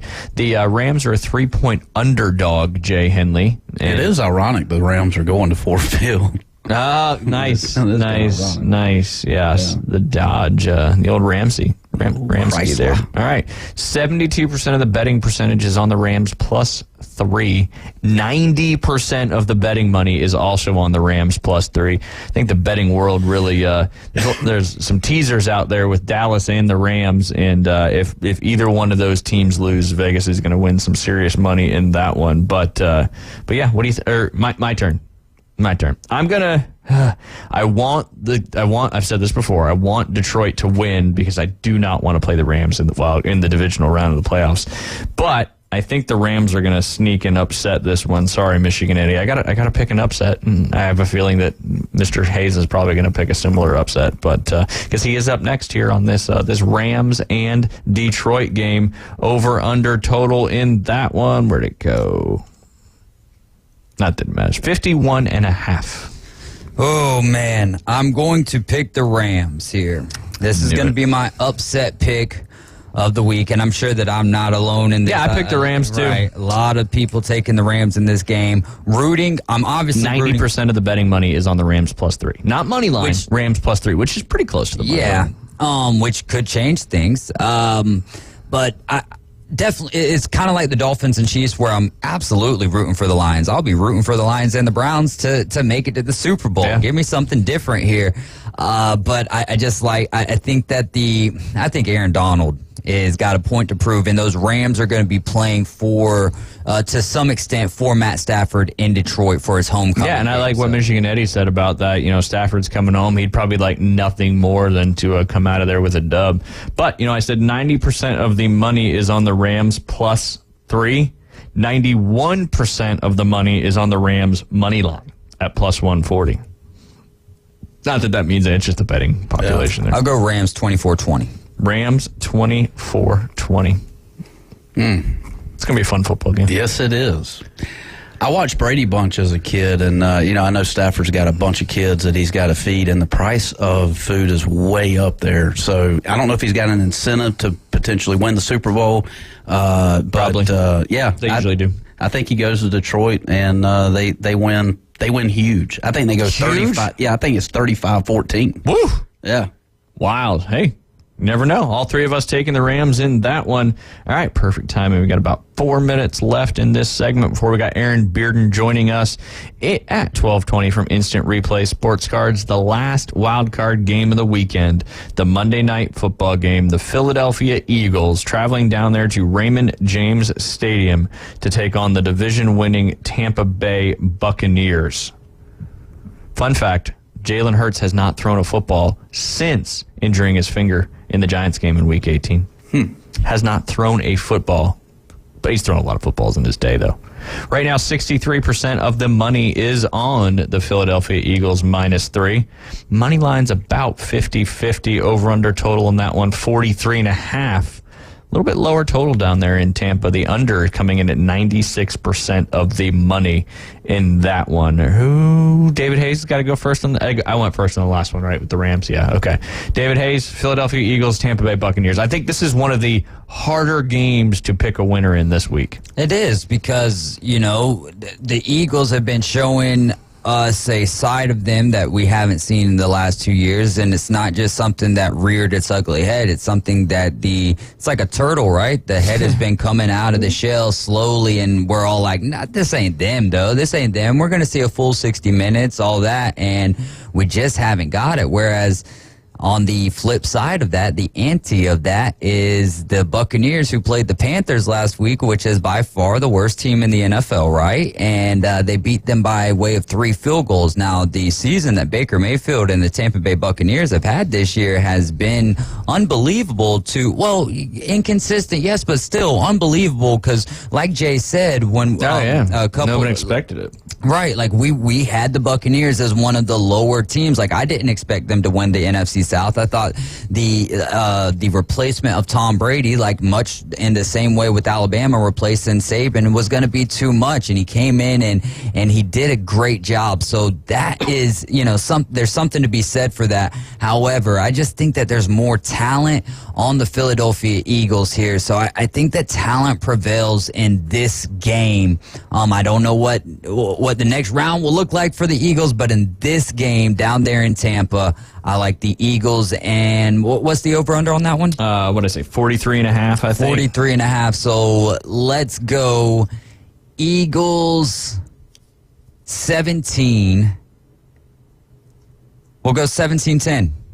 There you go. I like and it. The under hits. All right, Jay Henley, who you got? Mark it down today, I think. I am. That's what the spreadsheet's There you go. Mark it down today. This Philadelphia Eagles team is one that goes from first to worst, from worst to first, and they end up in the Super Bowl against your San Francisco 49ers. They beat Tampa Bay 28-21. Interesting if 2 NFC teams are playing in the the Super they go Bowl. To the NFC Championship. There I'm sorry. No, Thank you. Good. You're taking the Eagles in this one? Yes. All right.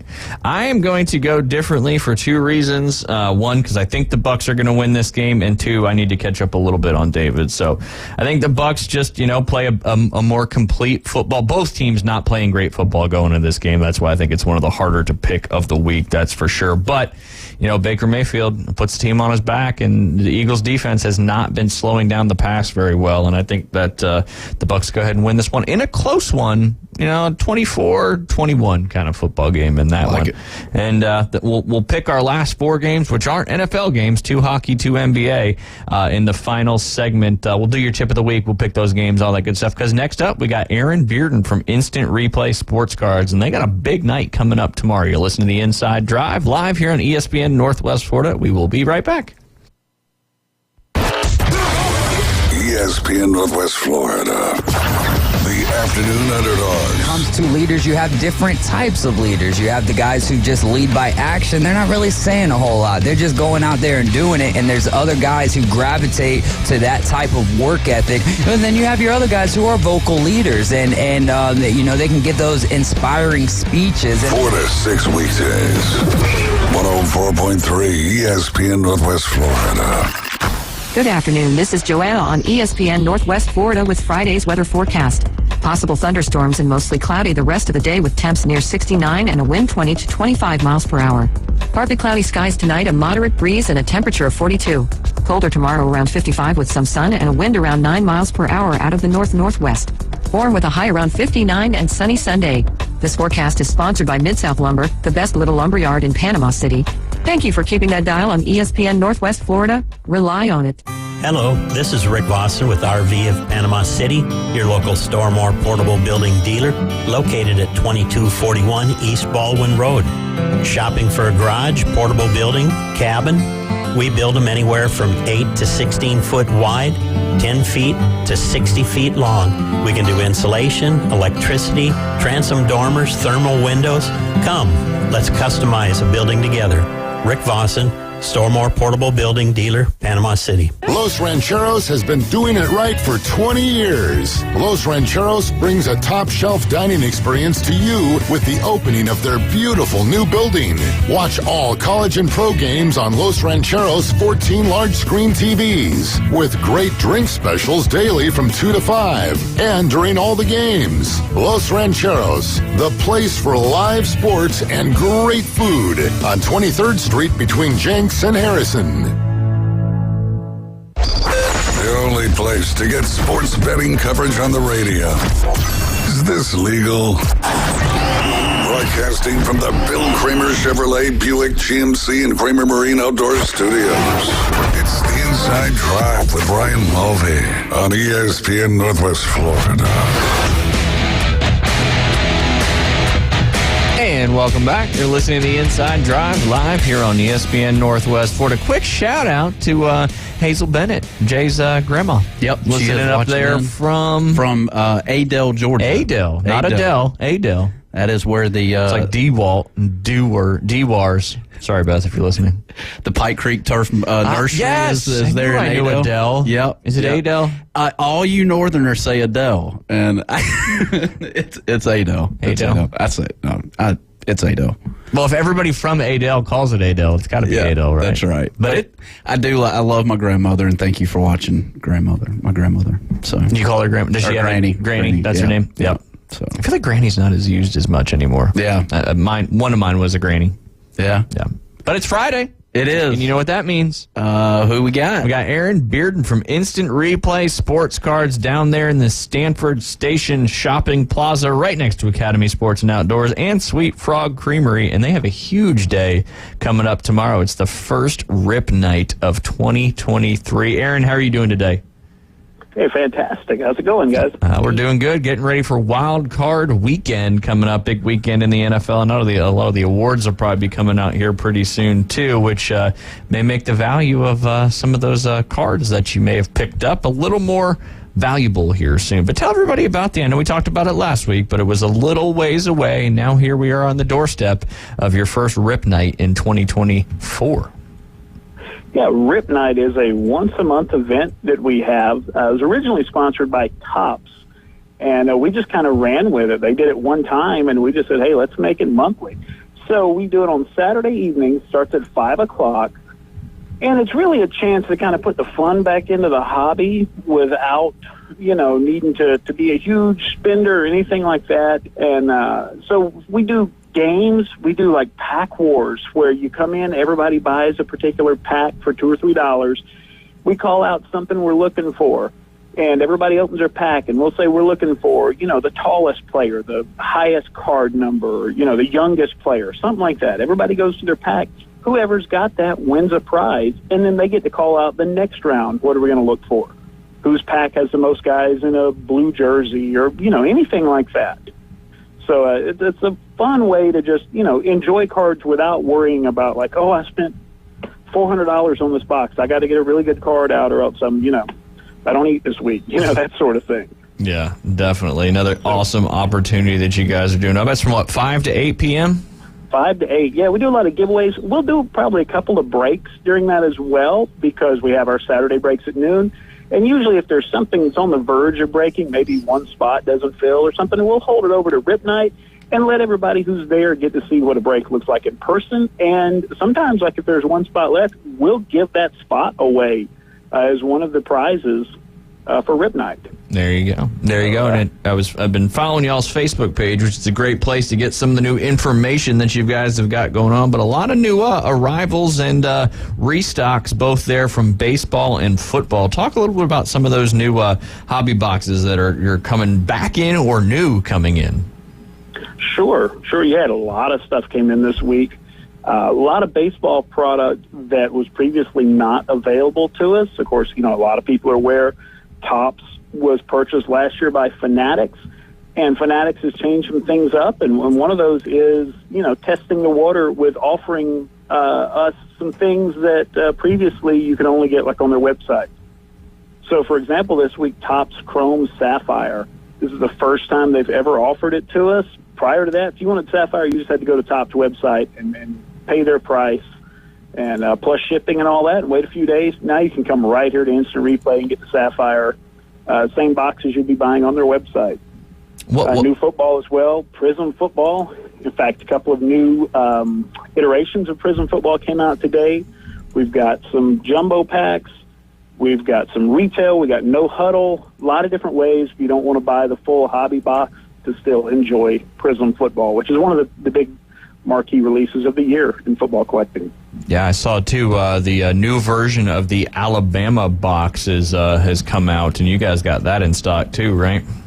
Yes, it is Bowman Chrome University, Alabama.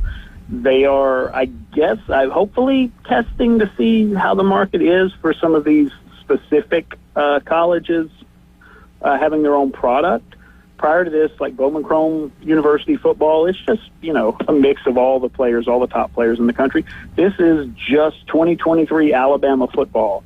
If it does well, maybe we'll see other products for other top schools. It's been about 10 years since anybody tried that. Is there any other schools besides Alabama that they do? Not yet. Ooh. Not yet. But like about 10 years ago, you could get Alabama and like FSU and Michigan and Texas and a lot of the top schools, particularly schools that had kind of a history of, some legendary players and things like that. This year, this is just 2023 Alabama. So, to my knowledge, you're not going to pop this open and find any Joe Namaths or, anything like that. But yeah, I think if it does well, they'll work with other schools and get a license going. Aaron, what would be one of the oldest items that you have in your store currently? Well, we have cards going back over 100 years. Wow, 100. So, yeah, we've got cards from before World War I, some 1909s and things like that, 1911s. Man, yeah. So, and you can see what would you consider the condition of those type cards? They're not going to be like modern cards. Right. Truthfully, a lot of those cards, it's graded on a 1 to 10 scale. Most of those cards have probably never been seen higher than a 7 or 8. And with that, we're talking about cards that, were basically still in the package and somebody put them in a drawer or something for 100 years and the great-great-grandchild found it, Mm-hmm. But if they were handled, you're not going to see those kinds of conditions. You're going to be doing pretty well to get a 2 or a 3 a lot of times. And right. Frankly, for what they cost, a 2 or a 3 is going to be the limit for a lot of collectors anyway. Yeah. When you start talking about Cy Young and Ty Cobb and Walter Johnson and some of those guys, you get into, low grades on those guys. You're talking cards that are $4,000 or $5,000 a piece. Jeez. Just not the ability to print a bunch of cards back then, that's for sure. I wonder how they printed cards back in that era. Man. Really not much different from how they print now. The cards are printed in it's a multi-pass process. They would print like all of the black ink, so the text and maybe like the border around the card, and then sort of the outline of the player. They'll go back over with a pass with like yellow, red, blue. It all gels together to make the picture on the card. Wow. That's one of the ways you can help identify counterfeit cards as well, because usually they're just printed like on a printer and it's kind of all at once. Versus, like you were saying, with each kind of individual color going through, yeah. Yes. And then a lot of times, if you have cards, and particularly if people were collecting in, say, the 70s, 80s, 90s, or further back, you'll sometimes see a card where it almost looks a bit out of focus. And if you really get to looking, like maybe on the border, you see a line of red or green or something that's out past where the rest of the printing is. That's where, when they did that pass of color, the sheet got bumped a 0.5 millimeter or something like that. And that one color totally got printed off, and it makes the whole card look blurry and fuzzy. And really, every card on that sheet would have looked that way. Is there something in your store right now, if somebody came in today and was like, hey, look, I want that, and that in something that maybe you would have emotion over that you might not want to get rid of? Do you have something in the store like that? If it's got a price on it, no. Good with it, yeah. If he wants it, he's not selling it. Yeah. Exactly. Yeah. Well, there's a couple of things here in the shop that are really not even mine. My dad has a couple of things here that are just sort of on display just because they're kind of cool conversation pieces. Right. But, in fact, he's got one up right now. It's kind of cool. And he's going to leave it up for a couple of more weeks. My dad used to write boxing articles. He's a boxing historian. And particularly his favorite fighter was Rocky Marciano. But he wrote a lot about fighting from the 1920s up through the 60s. And so one of his favorites was Archie Moore, who, of course, fought Marciano. So I, for Christmas, got him I had it framed and all. It's an 8x10 of Moore and Marciano fighting. But then underneath it is an original handwritten letter by Archie Moore, which has his address and phone number and all that on it. He's writing to someone in the late 60s about promoting some fights after he retired. And he mentions a couple of other famous champion boxers on there, who were big at the time, like George Chuvalo and all. So they're really cool little, piece of its time and era. But he's got it framed up here at the shop, just showing people if they come in and mention anything about boxing. Wow. So you grew up watching those HBO Saturday night fights, didn't you? Is that what you watched? Yeah, and a lot of the really old, going back to, what footage they have of like Jack Johnson and Dempsey and Tunney and a lot of that stuff I watched as a kid, and then on up through the 90s especially, because man, every time you turn around it was like Oscar De La Hoya and Marco Antonio Barrera and there's so many other great, Sugar Shane Mosley. It was a really rich time for boxing. Yeah. In the mid-90s, sort of that pre-MMA era, I think. Yep. I think now MMA has sort of split the talent pool a little bit. Maybe some guys who would have gone into boxing go into MMA instead. That was my question. Is it makes you wonder if UFC's kind of taken a little bit away from boxing a bit? Because, I mean, it just, I don't know. What's your thoughts on that? I think it has. I mean, not to be too down on MMA. I'm not a big fan of it. It's got its place. It's certainly got its fans.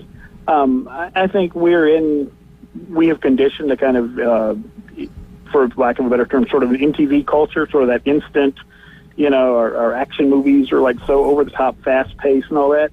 And so I think, a lot of the fans, they get into the MMA thing. It's quick. It's action packed. It's done. That was a big thing with some of the MMA fighters, in the past few years. It was like they've never had a fight go more than 32 seconds or whatever.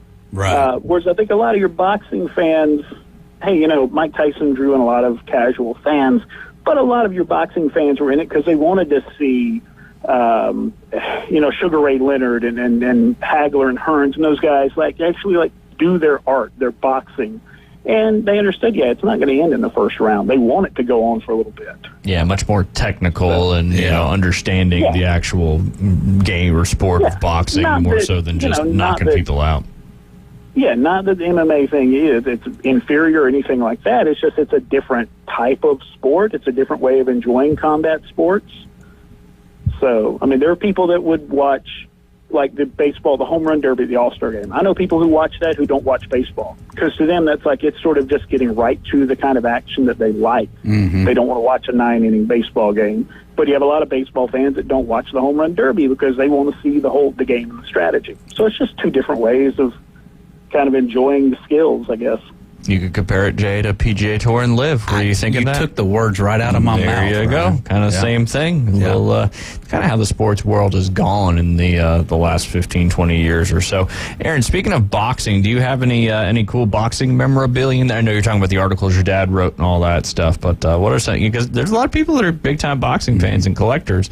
And do you have anything in your store boxing related? Sure. Yeah, we've got some signed gloves.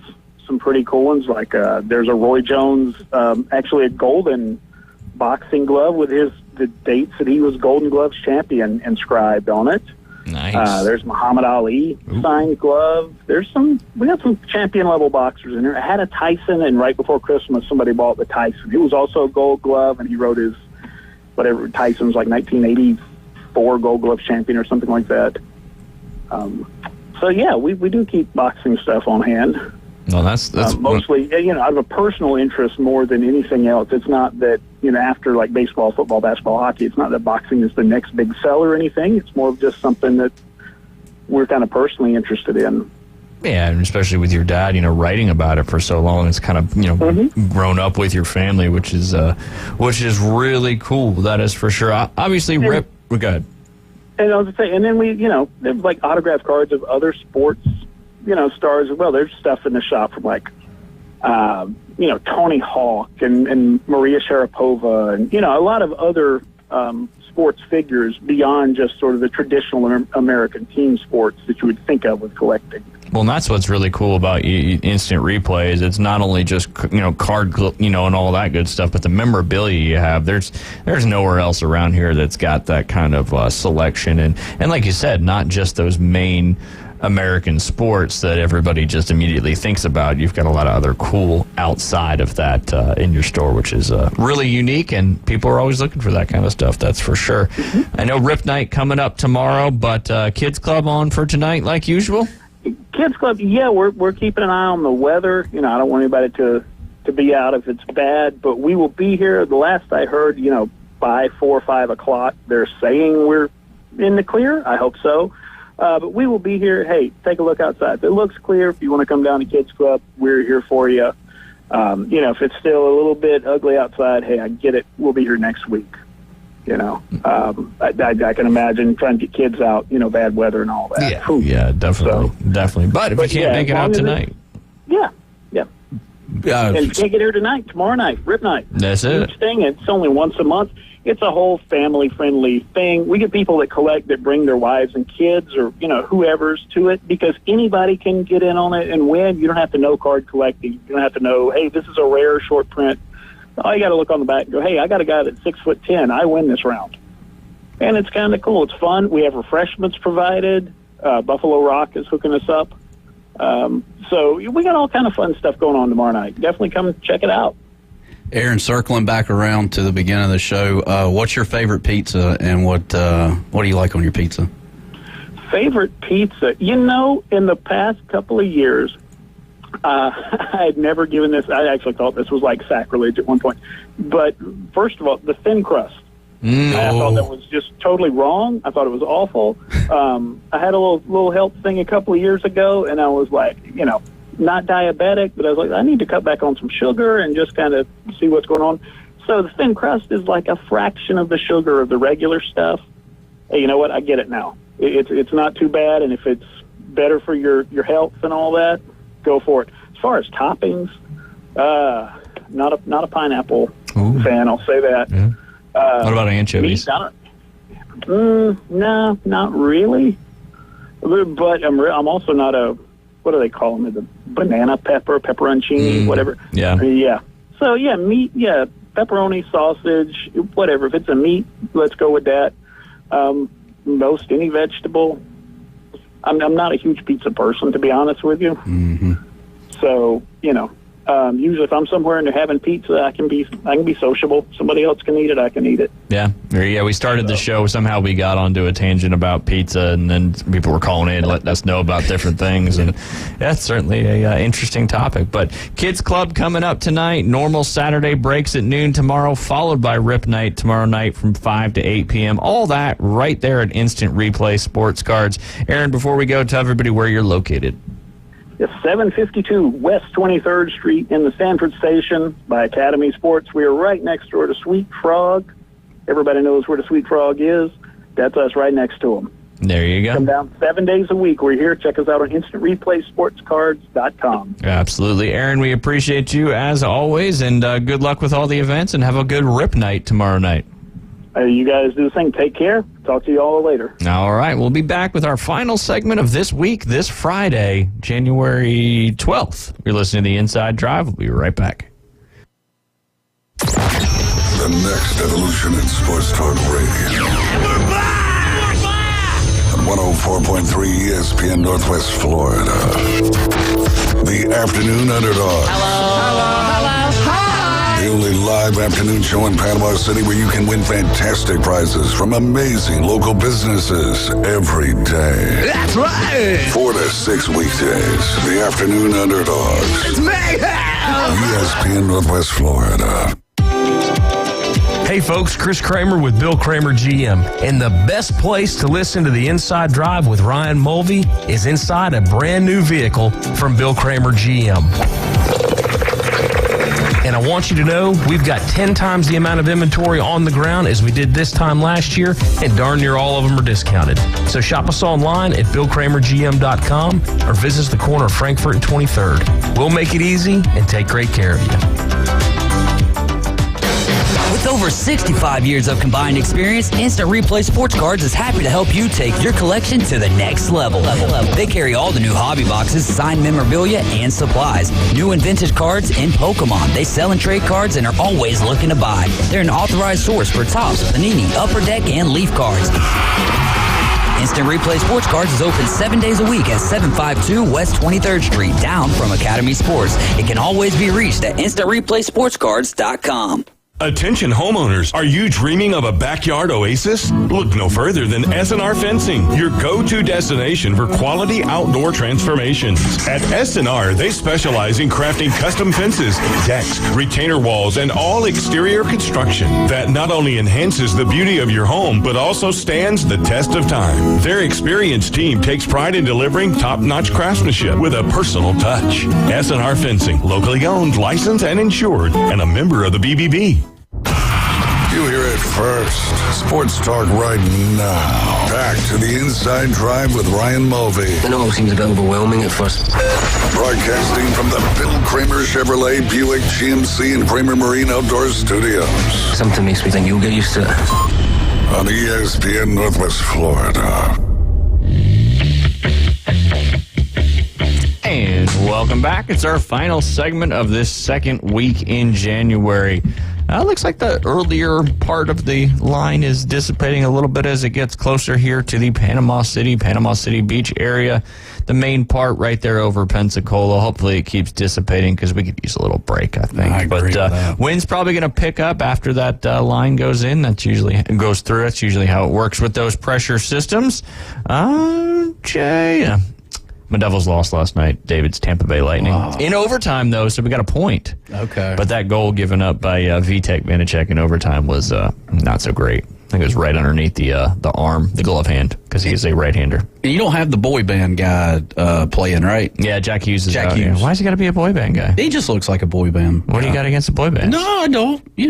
Nothing. You didn't bring the guitar this week, huh? I actually have it. No, this is the last segment. It is, and we haven't done your tip of the week yet. Yep. But yeah, Devils got the loss in that one. Wasn't able to watch it because it was blacked out on ESPN Plus, the old blackout. But trying to get you to pay for it. Well, no, I do pay for it. It was still blacked out. Oh, well, that sounds like an email to somebody.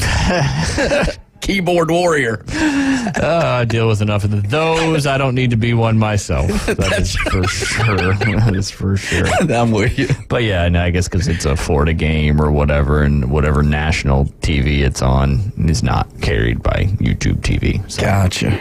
There's pros and cons to every service that you use, that's for sure. And like you said yesterday, the grass is not always greener. I did say that. And so did Dan Lanning. So did Dan Lanning. Yep, and he said the grass is very green in Oregon, which is true, given the Ducks. Must be a lot of winter rye up there. Oof, yeah.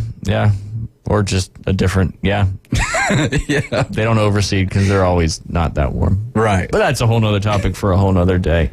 Go ahead and we're going to finish out your picks, our picks, and then do the Jay Henley tip of the week. You got it. We'll round out this week with a little bit of that action. So first game we'll pick is the Devils at the Panthers. All these games are going to be on Saturday, Jay. I'll give you a little bit. Give me a second to get there. I could have done this when we were in the break, but I didn't. NHL. Only a couple games tonight. Several games on the docket tomorrow. New Jersey and the Florida Panthers are, as Bill calls them, the house money cats. They are a minus 182 on the money line. New Jersey's plus 150. House money cats just won their game, I think, with like 0.6 seconds left in overtime yesterday. Hey, make the NHL playoffs 3-on-3 for overtime. No. It'd be wild. I was stressful. Those 3-on-3s are stress. All it takes is one mistake in the offensive zone, and the team's going the other way. Yeah, I mean, I like 5-on-5. I know. I was and the overtime is very fun, and I was thinking that to myself the other day. I was like, someone's going to break Gretzky's records one day, right? Yeah. And it's going to be 20 years down the road when the NHL is officially at 3-on-3 like all the time. I can wait for that. Yeah. I can wait for that. You can't make any mistakes. No, you can't make any mistakes, but you also miss the beauty of what hockey is in those scrums in front of the net. You go to 3-on-3 and it's flag football. Yeah, that's essentially what it is. Absolutely. Yeah, you don't have you're not moving it across the points. You're not getting it down low. You're not cycling the puck. It's just pure skill and speed at that point on 3-on-3. But back to you, Jay. Devils at the Panthers. House money cats. Devils at the Panthers? Correct. All right, let me grab my magic 8-ball. Hold on a second. Will the Devils win against the Panthers? Probably not. Yes. All right, so we're going Devils. Going with the Devils. All right. I'm not listening to his magic 8-ball. I'll take the Florida Panthers at the house. There you go. Although I think the Panthers do win this game, I'm going to take the Devils on the whim that they might get a dub that they certainly need after losing yesterday to Tampa Bay. Tampa Bay's now got that last wild card spot locked up there. Obviously, a long way to go before we get to the playoffs, but how do you spell Panthers? There we go. So I'm gonna take the Devils in this one. Got to take my team. Got to move up on David as well. We got a couple picks different. I got the Texans. He's got the Browns. I've got the Bucks. He's got the Eagles. I've got the Devils. He's got the Panthers. Other than that, everything else is the same. Next one up, Jay. I'll go first in this one. You got the old Anaheim Ducks traveling down there to Amalie. It's like Emily, but with an A. Amalie Arena, and they are a. Did you know the Arizona Coyotes, I know them as the Phoenix Coyotes, are playing at Arizona State's Stadium? Yeah. Holds like 4,600 people. Have you watched the game? No, I haven't. Oh, man. Bill was telling me about it the other day. Yeah. I think the aren't they rivals? Or is that a rivalry? Who? Arizona State? Yeah. Yeah. But I was just saying that the Arizona Coyotes, an NHL team, is playing where Arizona State's arena is. Gotcha. Let me find. What did I say? Okay, there it is. The Tampa Bay Lightning are minus 265, and Anaheim Quackers are plus 215. I'll go first. I'm going to take the Lightning. The Lightning are playing who? The Mighty Ducks. The Quackers. Mighty Ducks. Quack. Quack. Quack. Quack. Goldberg's in goal. Oh, Ducks. All right, hold on. Let me ask Joanna. Hold on a second. Joanna. Who's going to win between the Ducks and the Lightning? This is Joanna with ESPN Northwest Florida. If you pick the Ducks, you're an idiot.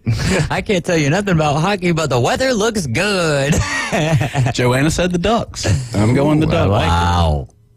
Trevor Zegras is injured. He'll be out for 6 to 8 weeks. The Ducks are not very good as it is. Give me the Bolts. There you go. Got him. All right, next two NBA games. So you may need to consult your ex-girlfriend as well in that one. I'll pull up the line so I can get you a little more information. Two games. You got the Magic at the Thunder. Should be a good matchup in this one. Thunder, didn't they just have a 62-point win against the Trailblazers? Yes, like one of the biggest margins of victory in NBA history, if not the biggest. And the Bucks last night had like a 33-point win. A lot of lopsided games. I'm trying to look at these logos. That's what the OR. So I'm looking for OR. Yeah, okay. Right now, the Heat are -2. Orlando is +2. And it's to David first in this one. And this is a Sunday game? I think this is... Oh, no, Magic Sun. Oh, yeah, they're very close. Let me get... I really enjoy Paolo Banchero. I don't know. They got some...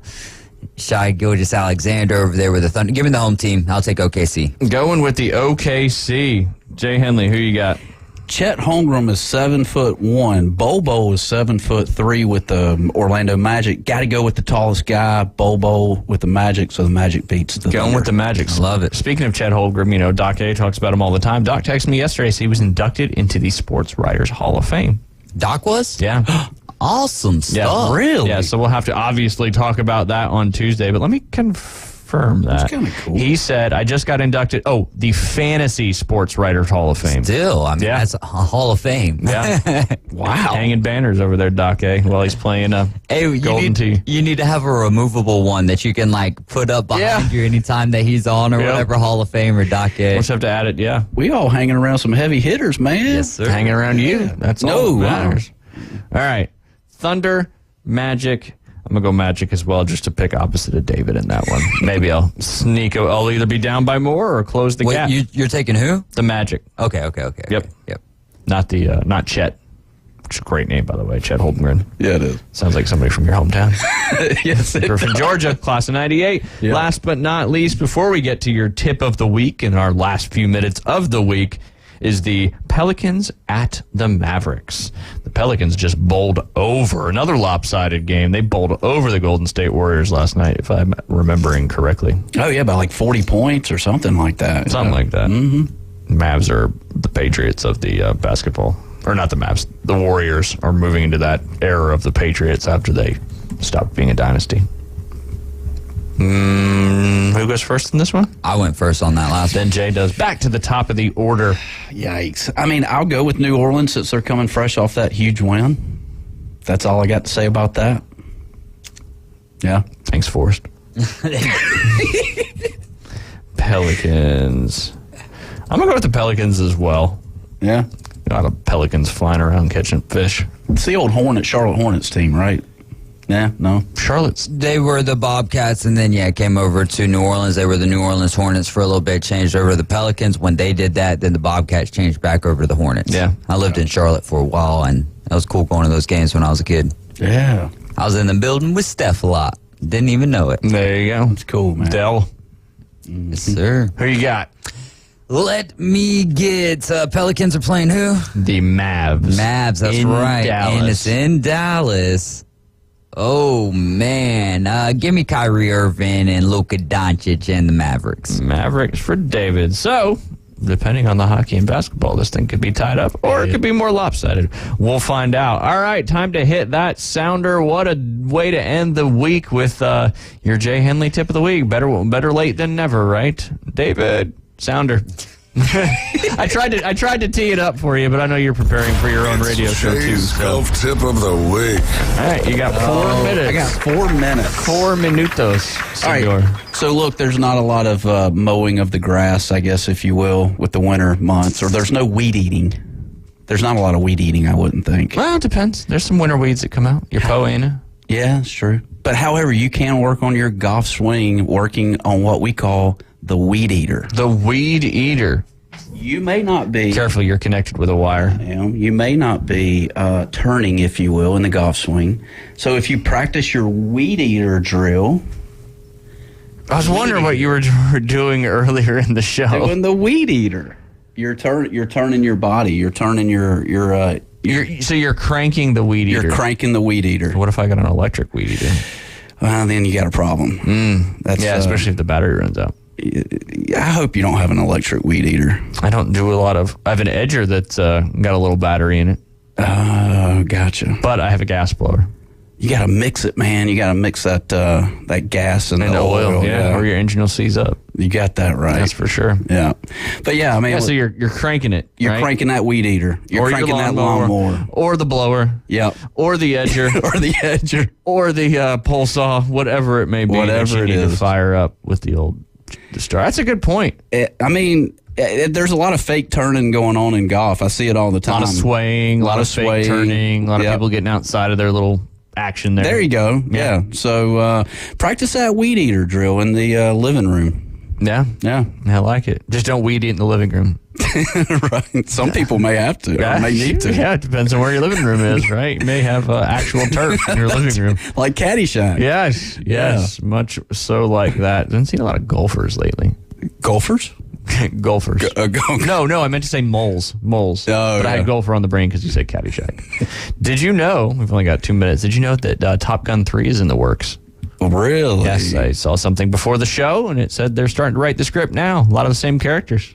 I really need to watch the first and second one. What? Same. Yeah. I mean, the second one, the first one, yeah. I will. Have you not seen the first one? The first one. Yeah, the second one I have a little bit, but I liked the second one. Really? Yeah, because it's similar, but it's different.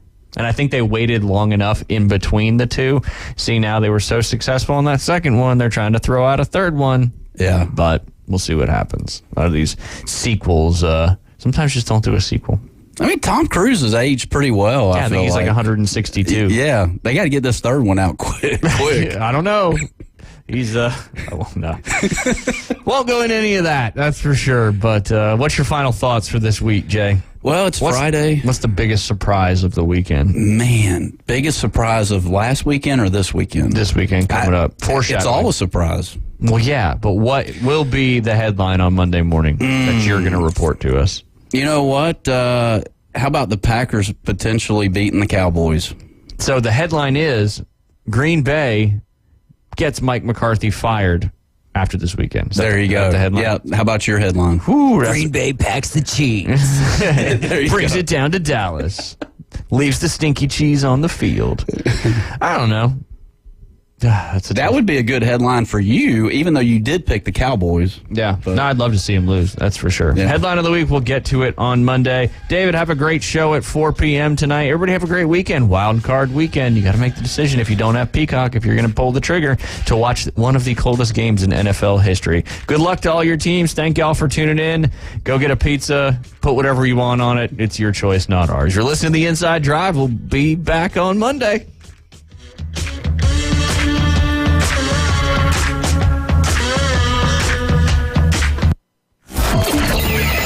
Set your alarm clock to wake up with the Coach Hales Show on ESPN Northwest Florida. In-depth local and college sports from expert insiders and a dash of controversy. Can be deadly. Weekday mornings 7 to 9. Nothing says good morning like a drunken human alarm clock. We're live from the J. Michaels studio. We all know he loves the Florida Gators, but that's okay. ESPN Northwest Florida. I can control the world. Good afternoon. This is Joanna on ESPN Northwest Florida with Friday's weather forecast. Possible thunderstorms and mostly cloudy the rest of the day with temps near 69 and a wind 20 to 25 miles per hour. Partly cloudy skies tonight, a moderate breeze and a temperature of 42. Colder tomorrow around 55 with some sun and a wind around 9 miles per hour out of the north-northwest. Warm with a high around 59 and sunny Sunday. This forecast is sponsored by Mid-South Lumber, the best little lumberyard in Panama City. Thank you for keeping that dial on ESPN Northwest Florida. Rely on it. Are you tired of hearing 2 weeks when you call to get your boat worked on? Hey folks, it's Chris Kramer with Kramer Marine and Outdoor, and we'll get you in and back out on the water as quick as possible. We're a full-line Yamaha outboard dealer and Suzuki outboard dealer, and we have master-trained certified mechanics on site. So if it's just an annual service, electronics install, trolling motor install, or all the way up to a full repower, we can take care of